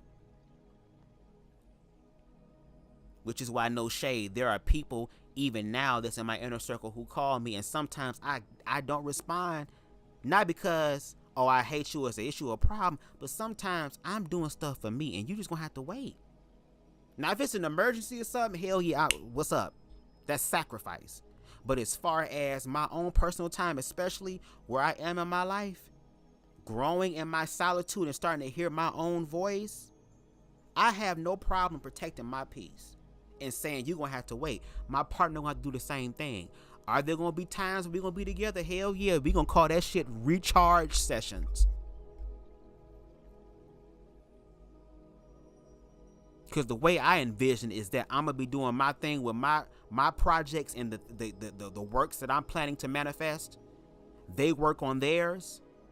And hell yeah, there's gonna be times where we're gonna spend a lot of time together to where it's like, yeah, it's recharge moment. It's gonna be a lot of cuddling, a lot of affirming, and a lot of nut busting. Hell yeah, we two men. Hello. We just two aware, conscious men who are monogamous, baby.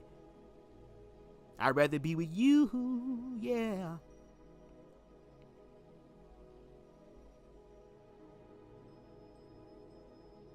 But it's also going to be a lot of affirming. It's going to be a lot of conversations.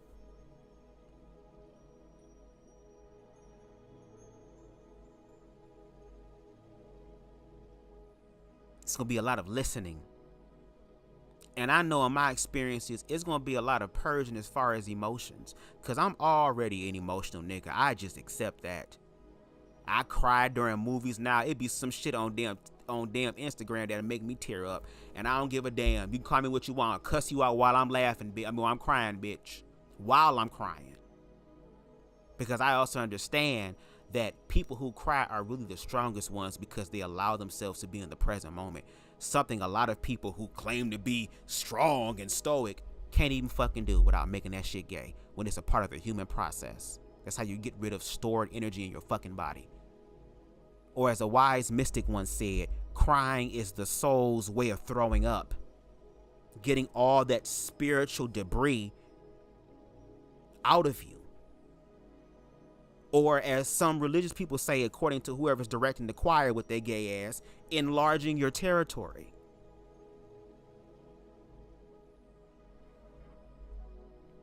I love doing stuff like this. I love it.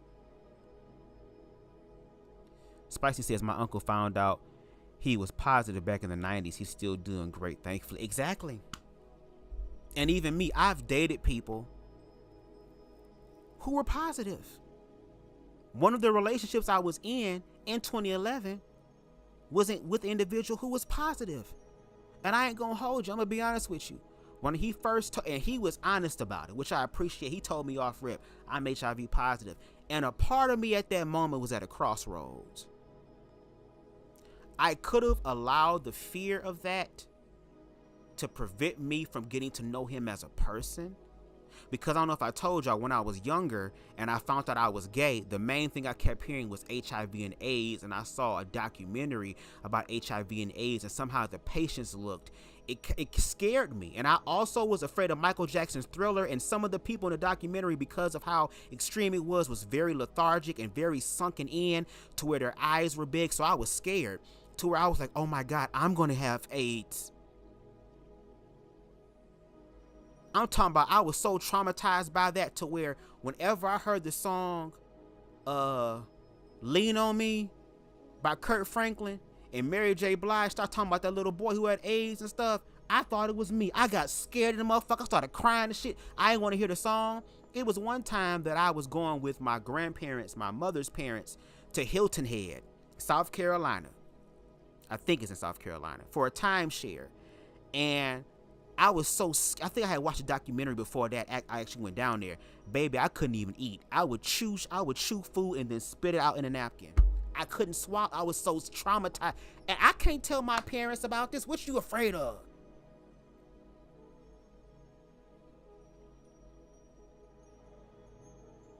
I could have allowed that past and all that type of fear to influence my decision to be like, nope, I'm good. And I could have said some very derogative stuff that I hear a lot on BGO that I don't even want to utter out of my damn mouth. Or I said to myself, because I am a black, same gender loving man, I'm not going to deny the objective reality that we are unfortunately at a higher risk. Even though we're not number one, no shade, we're at a higher risk. There is a possibility that I could contract it. And there are people out there who ain't quote unquote hoeing around and stuff in the stereotypical stigmatic way, but there are individuals who contract HIV from relationships, trusting someone else, and that person decides to step out and be unfaithful and then end up bringing something back. So I said to myself, if I was an individual who was positive, I would want someone to love me for who I am. I would want somebody to look past that. Don't ignore it now. Because as much as we're talking about HIV and AIDS awareness in reference to the stigma, let's not forget about the aspect of prevention too. And at that time, before I gave my answer, I started looking up things online as far as people who have been in relationships with partners who are positive and they've been together for 7-10 plus years and their partner is still HIV negative. I did my research.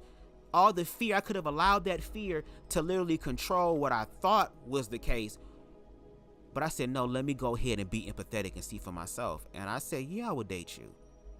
To where it's like, yeah, nah, if I attract somebody in my life who is a dope ass amazing person who loves me for who I am and they happen to be positive, I would still if the person, yes, I would take it. Again, we're gonna have to, of course, practice measures. I might have to start getting on PrEP. And if I attract a partner like that, we can have those type of conversations when we get to that bridge. But that even these people who do end up contracting HIV and AIDS, unfortunately have to deal with the stigma of it. And that is what kills people faster, if you ask me. Because this should be the moment where people should be loved on, because this is a very vulnerable moment. And that's also scary. Your mortality, the awareness of that has now, you've been snapped out of your bubble. Just like how when queer people admit that they're queer or they come out, they have to accept the awareness of all that comes with that. Also the stigma, to where even me, a same gender loving man who was open and honest about his life, still having his narrative controlled and being told that I want to be a woman, that I am secretly transitioning, that I want to be a girl, and that I'm mentally ill, and that I'm just an agent of chaos who is dangerous to cause discord and destruction. Meanwhile, if you look at my content, you know I'm doing everything but those things that they are saying. But that's the privilege. Because you have the privilege to say all that. You know? Ron says we need more enforcement with AIDS awareness, especially this day and age, and especially with queer spectrum growing and allies as well. Yep. And Ron also says that Stevie, and I'm not even talking about anything emotional, but even just sex, it's like no one is seeking as much it seems. Yep. Speaking of someone that has held off from sex for almost 2 years, it's been so long that I almost forgot what it's like. Well, that's because, again, we want something more. Because, again, sex is readily available now. To where you ain't even gotta fuck a human being. You can go get you a fucking real sex doll that feel like a human being and shit. And you know these goddamn robots and shit know how to pop, lock, and drop it now. So pretty soon I wouldn't be surprised if niggas was fucking robots on some damn Cyberpunk 2077 shit. But again, it's something about the body weight. It's something about the body heat. It's something about feeling the warmth of someone else. There's something about hearing the breathing and being rhythmic in that breathing. There's something about the touch and the feel that is just like, ha. But when we become aware, we're going to do that with people who know what they're doing and are open to that level of awareness, because now sex is readily available. That article that we read in the video of the individual giving his thoughts on it was written in 2017, where again, not just women but men also now can be seen as slabs of meat, and that's always been the case. How many commercials have we seen of men with ripped abs and stuff, and women saying, "Oh my God, you better be glad you're so cute."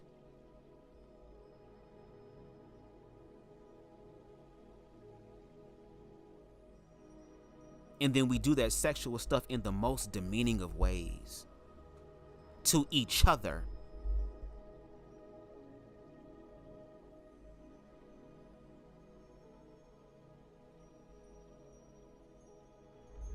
Wow. He said, my cherries have grown back. I'm a little delayed in the comments. What's up, Harold? I hope you're still in here. I'm delayed in the comments, so y'all please forgive me. Ron says, and you're still young. You have plenty to venture off and experiment with getting to know masculine men. We gonna see, because I ain't got no problem. I'm kind of gay in the sense that I don't know much about sports. Don't ask me to play basketball. I can do football, and I can definitely do baseball. I love baseball. That's cool. But as far as basketball and shit, girl, I'm gay like that. And I wouldn't mind being with a nigga who loves Sports Center and play 2K all the time. He just got to be a bottom, no shade. That's it. That's the only thing. When it comes out to the realm of sex, nigga, you got to be taking a dick. Okay, that's what I like. I like ass. If y'all look at my damn porn browser history, y'all don't see nothing about big dicks and oh my God on the dick. That's just not me, baby. I like the ass, girl. I just like the dick there because the dick lets me know that you like what I'm doing to you. It's an indication that you like what's going on. Okay? So he would have to be that. I wouldn't mind. That's cool. Here, I'll learn to play basketball, nigga. We can do some loving basketball shit, okay? We can role play as the two gay teammates who go in the shower last. I'm with that shit.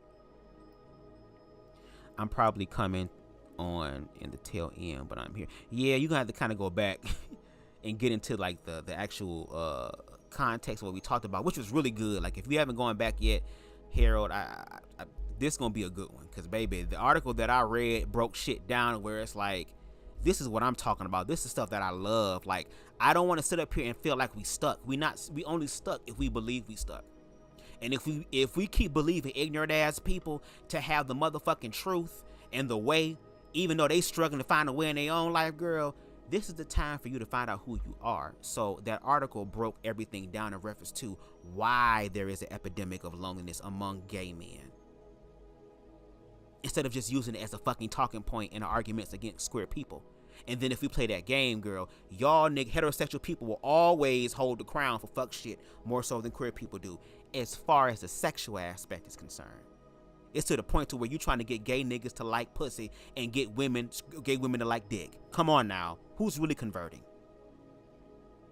On one of the red pill platforms, somebody said that they had sex with a lesbian just to prove that, oh, my dick can solve anything.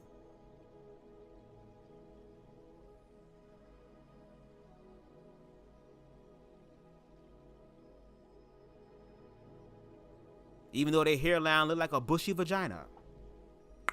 No shade. Just suggesting becoming a vegan. Oh, if you're eating more beans, then you don't need to eat as much meat because you're getting enough protein with that. Exactly, yep. Like, I'm trying to clean it up. Now, there'll be some moments where I might want some chicken or something. Like, you know, I had made me some fries yesterday. I kind of fried them or whatever because I had a taste for actual fried French fries or whatever. But, yeah, it's not perfect, but I'm just trying to clean it up and just make myself better. I don't know. I might end up being vegan. I don't know. It depends because I've been seeing some vegan recipes, especially what people have been doing with what's it called? Lion's mane mushroom and making all type of chicken strips and shit.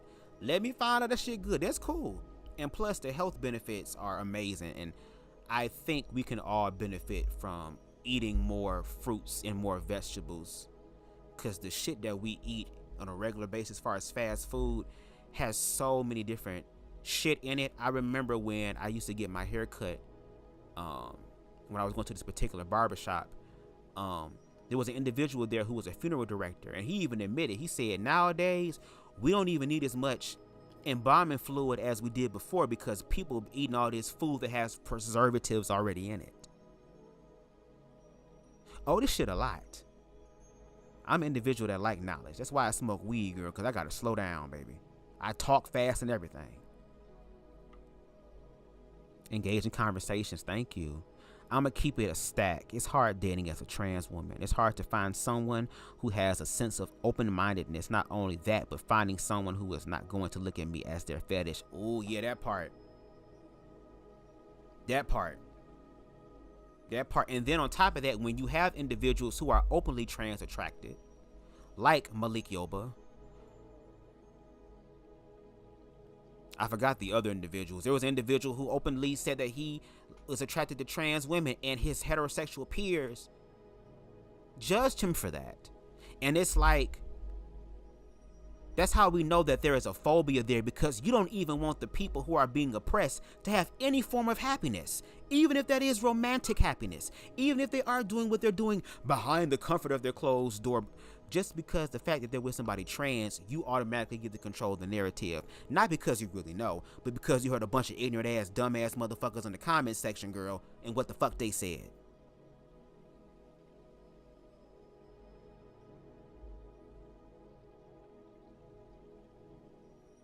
That's how we know it's queerphobia. Queerphobia is not only the fear of these people, but also the fear of the progression of these people. Why? Because these queer people might actually tap into some shit that your motherfucking ass is struggling to tap into, and you're a part of the majority. Interesting. But keep hope alive, Queen. Because trust me, there are billions of people on this planet, and you telling me that God, source, universe, consciousness ain't got one? At this point, the way I look at it, I say, look, the universe got multiple motherfuckers that can be destined for me. It's about which one gonna get to me first. Okay, we attracting. We ain't chasing, we attracting. Occultic said, oh, child, yes, the smells would be... Tell you something. Baby. Maybe I need to start doing a side hustle as being a professional cuddler, baby, because everybody love cuddling with me, especially, oh, I just love your chest. Come lay down on your on Bub's bosom. Bub's the bosom. Come on, South Carolina, that's my hometown. Hey, Stevie says, and as far as Bigo, they always status shaming on there. It makes no sense. Yeah, because again, even with Bigo, it's teaching people. I told y'all, or I'm trying to remind y'all, as far as how this whole system that we live in is a capitalistic one. It's gonna pimp your ass the fuck out. It's gonna get everything from you and drain you dry and create a life for you and say you need to go this way. And don't deviate from this path, bitch, because you're gonna get your ass kicked.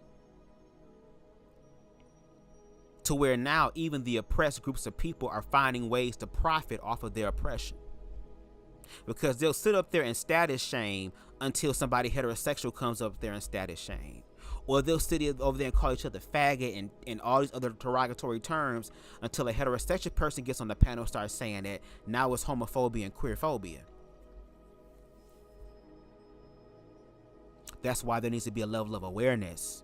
And just because queer people are making leaps and bounds in reference to the attempt to be able to, again, create a space for queer people to not just survive, but fucking live, more so live than survive in this country, despite the rules being put in place of that, there are people who don't follow the rules. They break the rules all the time. Hell, we're going to start hearing the resurgence of religious freedoms. When I was on a certain platform the first time, there was an individual there who definitely didn't show his face afterwards, because I guess what I said about his viewpoint of his Lord and Savior girl had him all the way upset. To where he started bringing up, did you hear about the gay panic defense? Which we've heard about in the mid-2000s. Where the gay panic defense is, I'm afraid and scared that this gay person was trying to sexually assault me, so I had no choice but to defend myself, and defend myself with the most extreme, deadliest, and most prejudiced force there is, which is to take a motherfucker's life.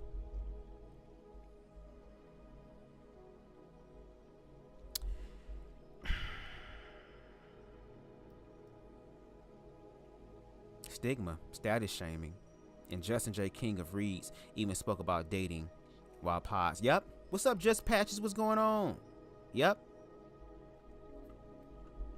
I appreciate Justin J. and him educating us about HIV and AIDS. Because what happens is that society teaches us that these people are lepers and that these people are this and they're that, without getting to know the actual situation.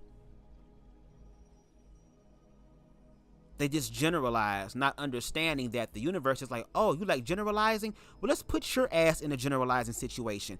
And then they feel some type of way because now they're generalized. That's why self-love is important. That's why Christ, according to the narrative of the Bible, told y'all to love the Lord God with your heart, mind, body, spirit, and soul, which means also loving you, because you are also an expression of God manifested in flesh on the earth, and to do unto others as you want them to do unto you, because those are the two most important things in the spirit realm in reference to co-creating, because whether we're aware or not, we are continuously co-creating our reality. When we say things like, oh, it's always me, if it ain't one thing, it's another, oh, I knew this was going to happen. Of course you did, bitch. You played a part in it. So you have to change your mind. And even when you change your mind and it seems like the same result is yielding, that's an opportunity for you to stay consistent in that mindset. Until the desired reality that you want comes about. And I say, with God, all things are possible. That's a real reason why I can even sit here and even talk about ex-gay stuff and have my own subjective perspective, but still be able to honor whatever their subjective perspective is about their life, because I can't tell them about their life. Now, we could talk about some of the shit that happened in your life since you want to talk about queer people. Again, this can be a mirror, and I mean mirror everything. I'm just focusing on what we could be mirroring that's beautiful. But if we're going to play the ugly game, let's play the ugly game. To where, again, if they feel like they are no longer queer because they are not having sex anymore, and that's their way of liberation, I'm clapping. I'm clapping. You know why? Because I'm glad that you are living that experience so that I ain't got to do it. I'm glad you are doing shit that I ain't got to do. See how God work? And yes, I said how God worked, because God is in all things. It even says in the book that I create light and dark, good and evil. I, the Lord, create this. And then when you say this, because I'm queer, a lot of people will assume that I'm transmuting the Bible to fit my narrative.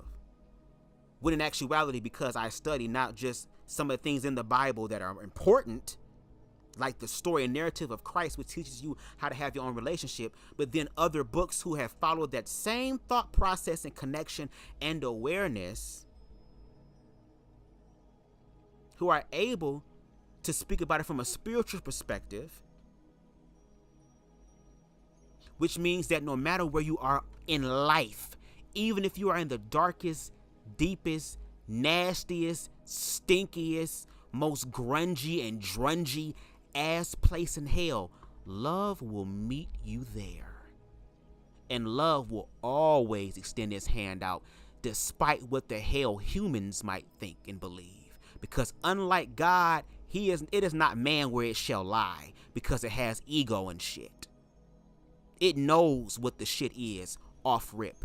It sees you as a spirit, a direct connection to it, which means that it sees you beyond the labels of society, or how Marvin Sapp said it best, he saw the best in me. When everyone else around could, what? And that's how I know God is real, because God's source universe consciousness is using a leprechaun homosexual top by the name of BubzDaGawd, bitch, to not just speak with passion and emotion, but actually walk it out. Because again, I learned from one of the best, bitch.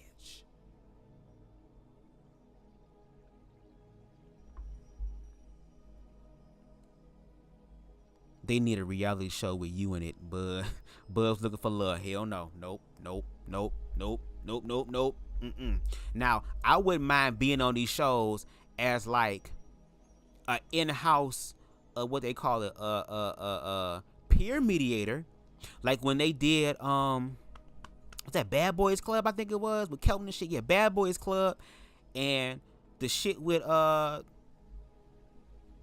was it, Diego drunk ass, and the thing with Kelton being able to come in and talk about shit. No, well, not Kelton. The other person that came in that was dressed like a white therapist girl, a white woman therapist who just got Starbucks and shit, okay, with her green dot card and shit, that was in the house and having a conversation about what was going on and doing like these different type of what they call them, exercises to help them deal with the shit. I wouldn't mind being that. I wouldn't mind being the bootleg low key ratchet ass, spiritual ass advisor in the house, or the peer mediator in the house, to where some shit pop up. Okay, let's talk about it. Hold on, let's stop pimping. Smoke this. Smoke here to take put the drink down. Okay, alcohol gonna always be here, girl. This is a Bad Boys Club, girl. This alcohol part of the motherfucking equation. Unfortunately, bitch, you gonna be all right. Smoke this sativa. We gonna sit the hell down and we gonna talk this shit out. Okay, I'll do that. But as far as a love show, no, I'm not looking for love. Love is gonna find me. I spent all my damn from 2011 all the way up to 2018 looking for love, and it had me looking for love in all the wrong places. Hell no, love gonna come to me. Okay. In the words of Kaya, Mud misses, Thug misses. I pay my dues. Pay my dues. I pay my dues when it come down to love, baby. Now it's time to be FedEx the fuck here. Now it's time to be Amazon Prime shipped here. Okay? I'm just glad you brought up the gay panic defense. I was having this conversation, the other day, trying to educate some colleagues as how it was primarily targeting black gay people.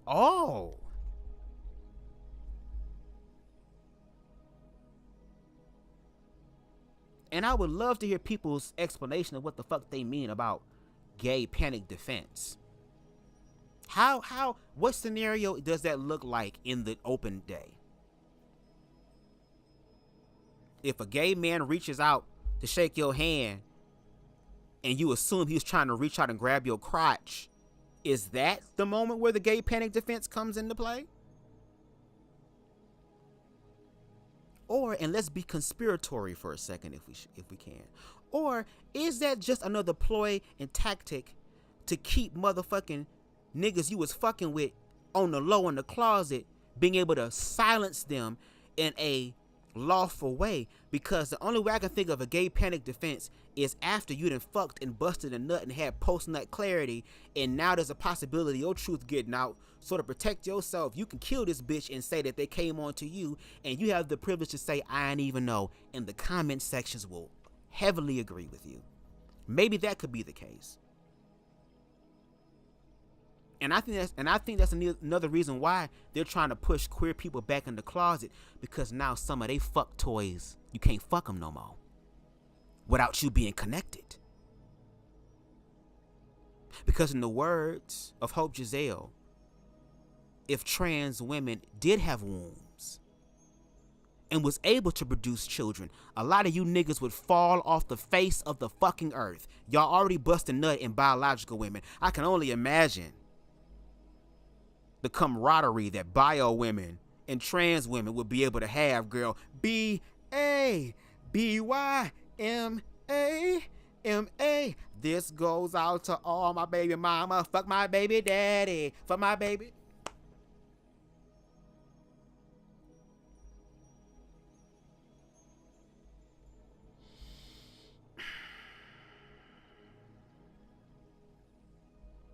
Harold and Style. I apologize. I didn't speak. LOL. Oh, you good. You good.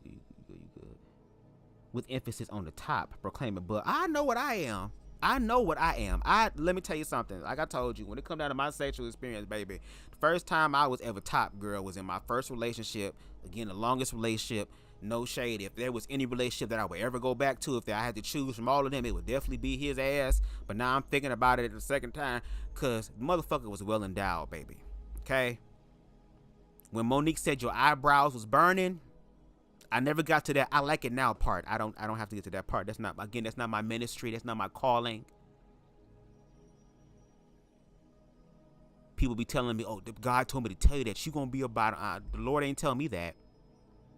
Because in order for it to be prophetic, it has to affirm something already inside of thee. And that's not inside of thee. Okay? I know what I like. I know what gets me off. I know what turns me on. Well, Bubs, versatility is the spice of life. Well, I already eat enough spicy shit. I don't need more spicy shit. Well, you're cutting yourself off from amazing orgasm. I know through the conventional method is good, but imagine your stuff being stimulated inside of you. There are some things we're not gonna have everything we want in life, and that's one thing I'm okay with not having in life. I'm just being honest, girl. I'm being honest.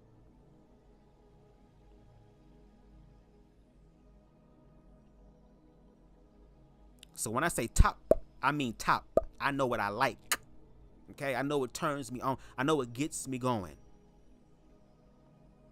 And a smart motherfucker would know that, baby, because you doing some bottom and stuff, you can have whatever you like.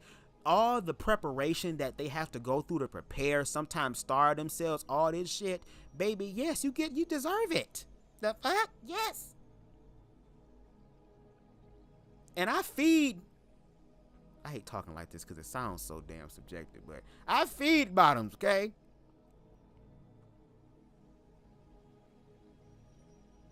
Right afterwards, you want to hit this? Here. I got something rolled up. You want that? Hit that. Okay. Well, that shit was good as fuck. DoorDash say they 10 minutes away. Yes, because I'm ready to eat, girl. Can I get a Snickers? Can I get a Twix? I'm ready to eat. Some people say they're ready to sleep. Hell no, I'm ready to eat. I need something to eat, baby. Okay? Amen. Hallelujah. Occultic says, the way my mom gaslighted me, telling me I needed to grow out of that when I told her that I cried tears of amazement and beauties at movies. Let me read it again because I want to make sure I'm reading this right. That the way my mom gaslighted me, telling me that I needed to grow out of that when I told her that I cried. Okay, I got you. Why did I go? You know how many times Jesus? See, that's the issue I had with a lot of black religious people, just overall a lot of religious people. And when I say religious people, that's why I always say a lot or some. There are individuals in organized religion that truly are members of the body of Christ who are really trying to reconcile the shit that's been done to other people and strengthen the body of Christ, as opposed to what organized religion has done, has torn the body of Christ apart for a price. If they actually read the book, Christ's ass was emotional. He cried. He cried a lot.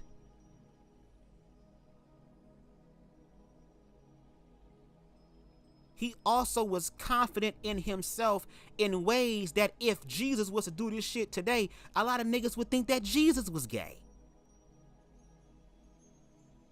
But see, that's what happens when you this is what happens when organized religion tells you to worship God, something that you can't see, but only they say they're connected to, and then take the main person who is probably the most important character in the book, because they're teaching you how to have a connection with God, and turned around and turned his ass into a Little Caesars mascot who's spinning the damn shit outside the church.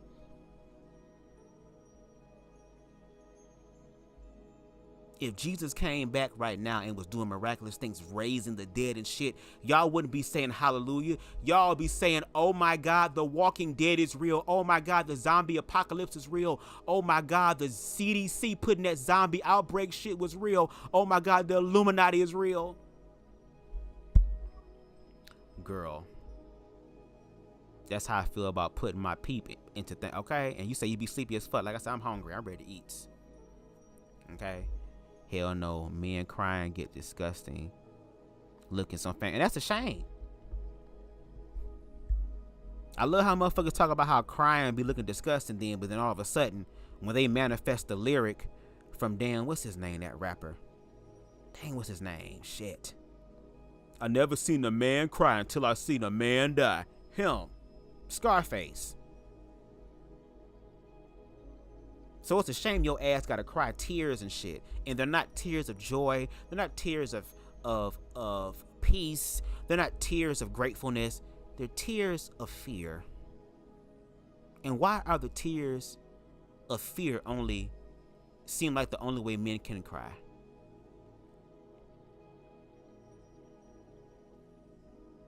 Some things you just can't fuck out. You're gonna have to cry out, because it's gonna require you to acknowledge the shit and move on from it and heal from it.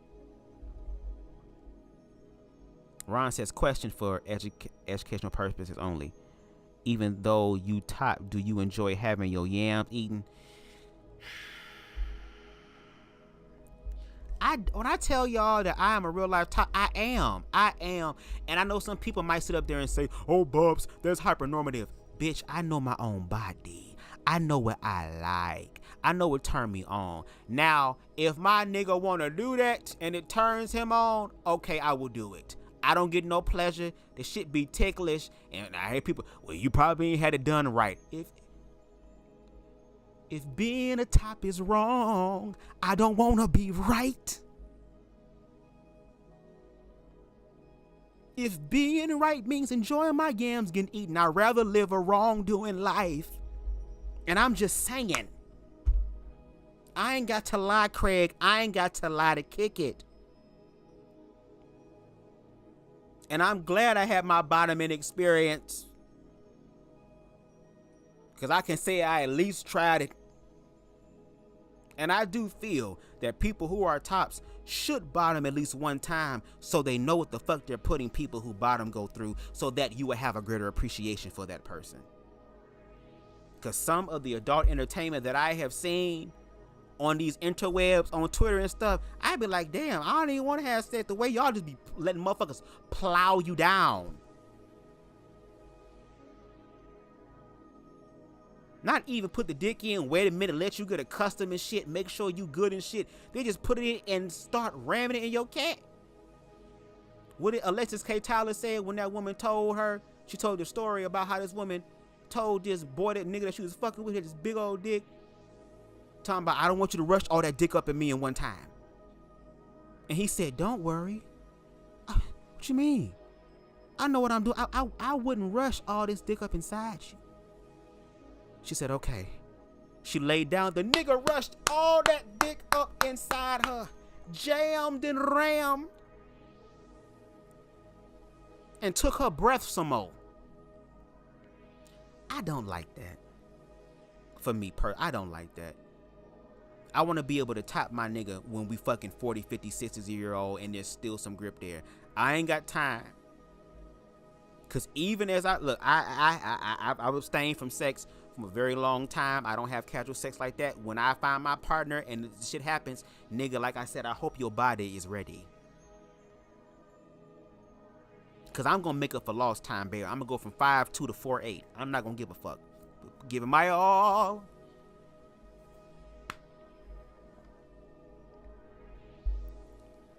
Caught to say, okay, get out of this man. Have you ever been swallowed up? It's a shame we just sexualized that girl. He was talking about something else. Alexis K. Tyler is the GOAT. I want to do a live with her. I want to meet her ass one day. She is so amazing. I love her stuff. I still watch some of her stuff to this day.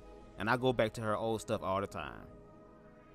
All right, y'all. I've been here for a while, girl. We done what we need to do. Okay. Turn this music down, son. Thank y'all so much for joining me for this live. I really appreciate it. Thank y'all for going ahead and leaving y'all thoughts and engaging with me. I really appreciate it. Okay, if you can, please make sure you hit the like button. Okay, to help this channel grow in the algorithms. We are almost at 800 subscribers. We are 5 subscribers, at least to my knowledge, away from 800 subscribers, on the road to 1,000. It may take us a while, but that's okay. Because us taking our time means that we are preparing ourselves. I am so grateful to be able to be in the presence of other people who had more subscribers than me, more awareness than me, and being able to learn from their mistakes and their triumphs, so that when my time comes for me to ascend, I'll be able to do it, and not only do it, but do it damn good, and be able to maintain that until I die. Okay, Ikarabo Shande Ishkatai. But you liking this channel or this video helps this channel to grow in the algorithm, so please make sure you do that. If you like the vibe over here on BubzDaGawd, please make sure you hit the subscribe button as well as the notification bell so that you can stay up to date with all of my lives, okay? If there's anything I said in this live that struck you in your spirit, okay?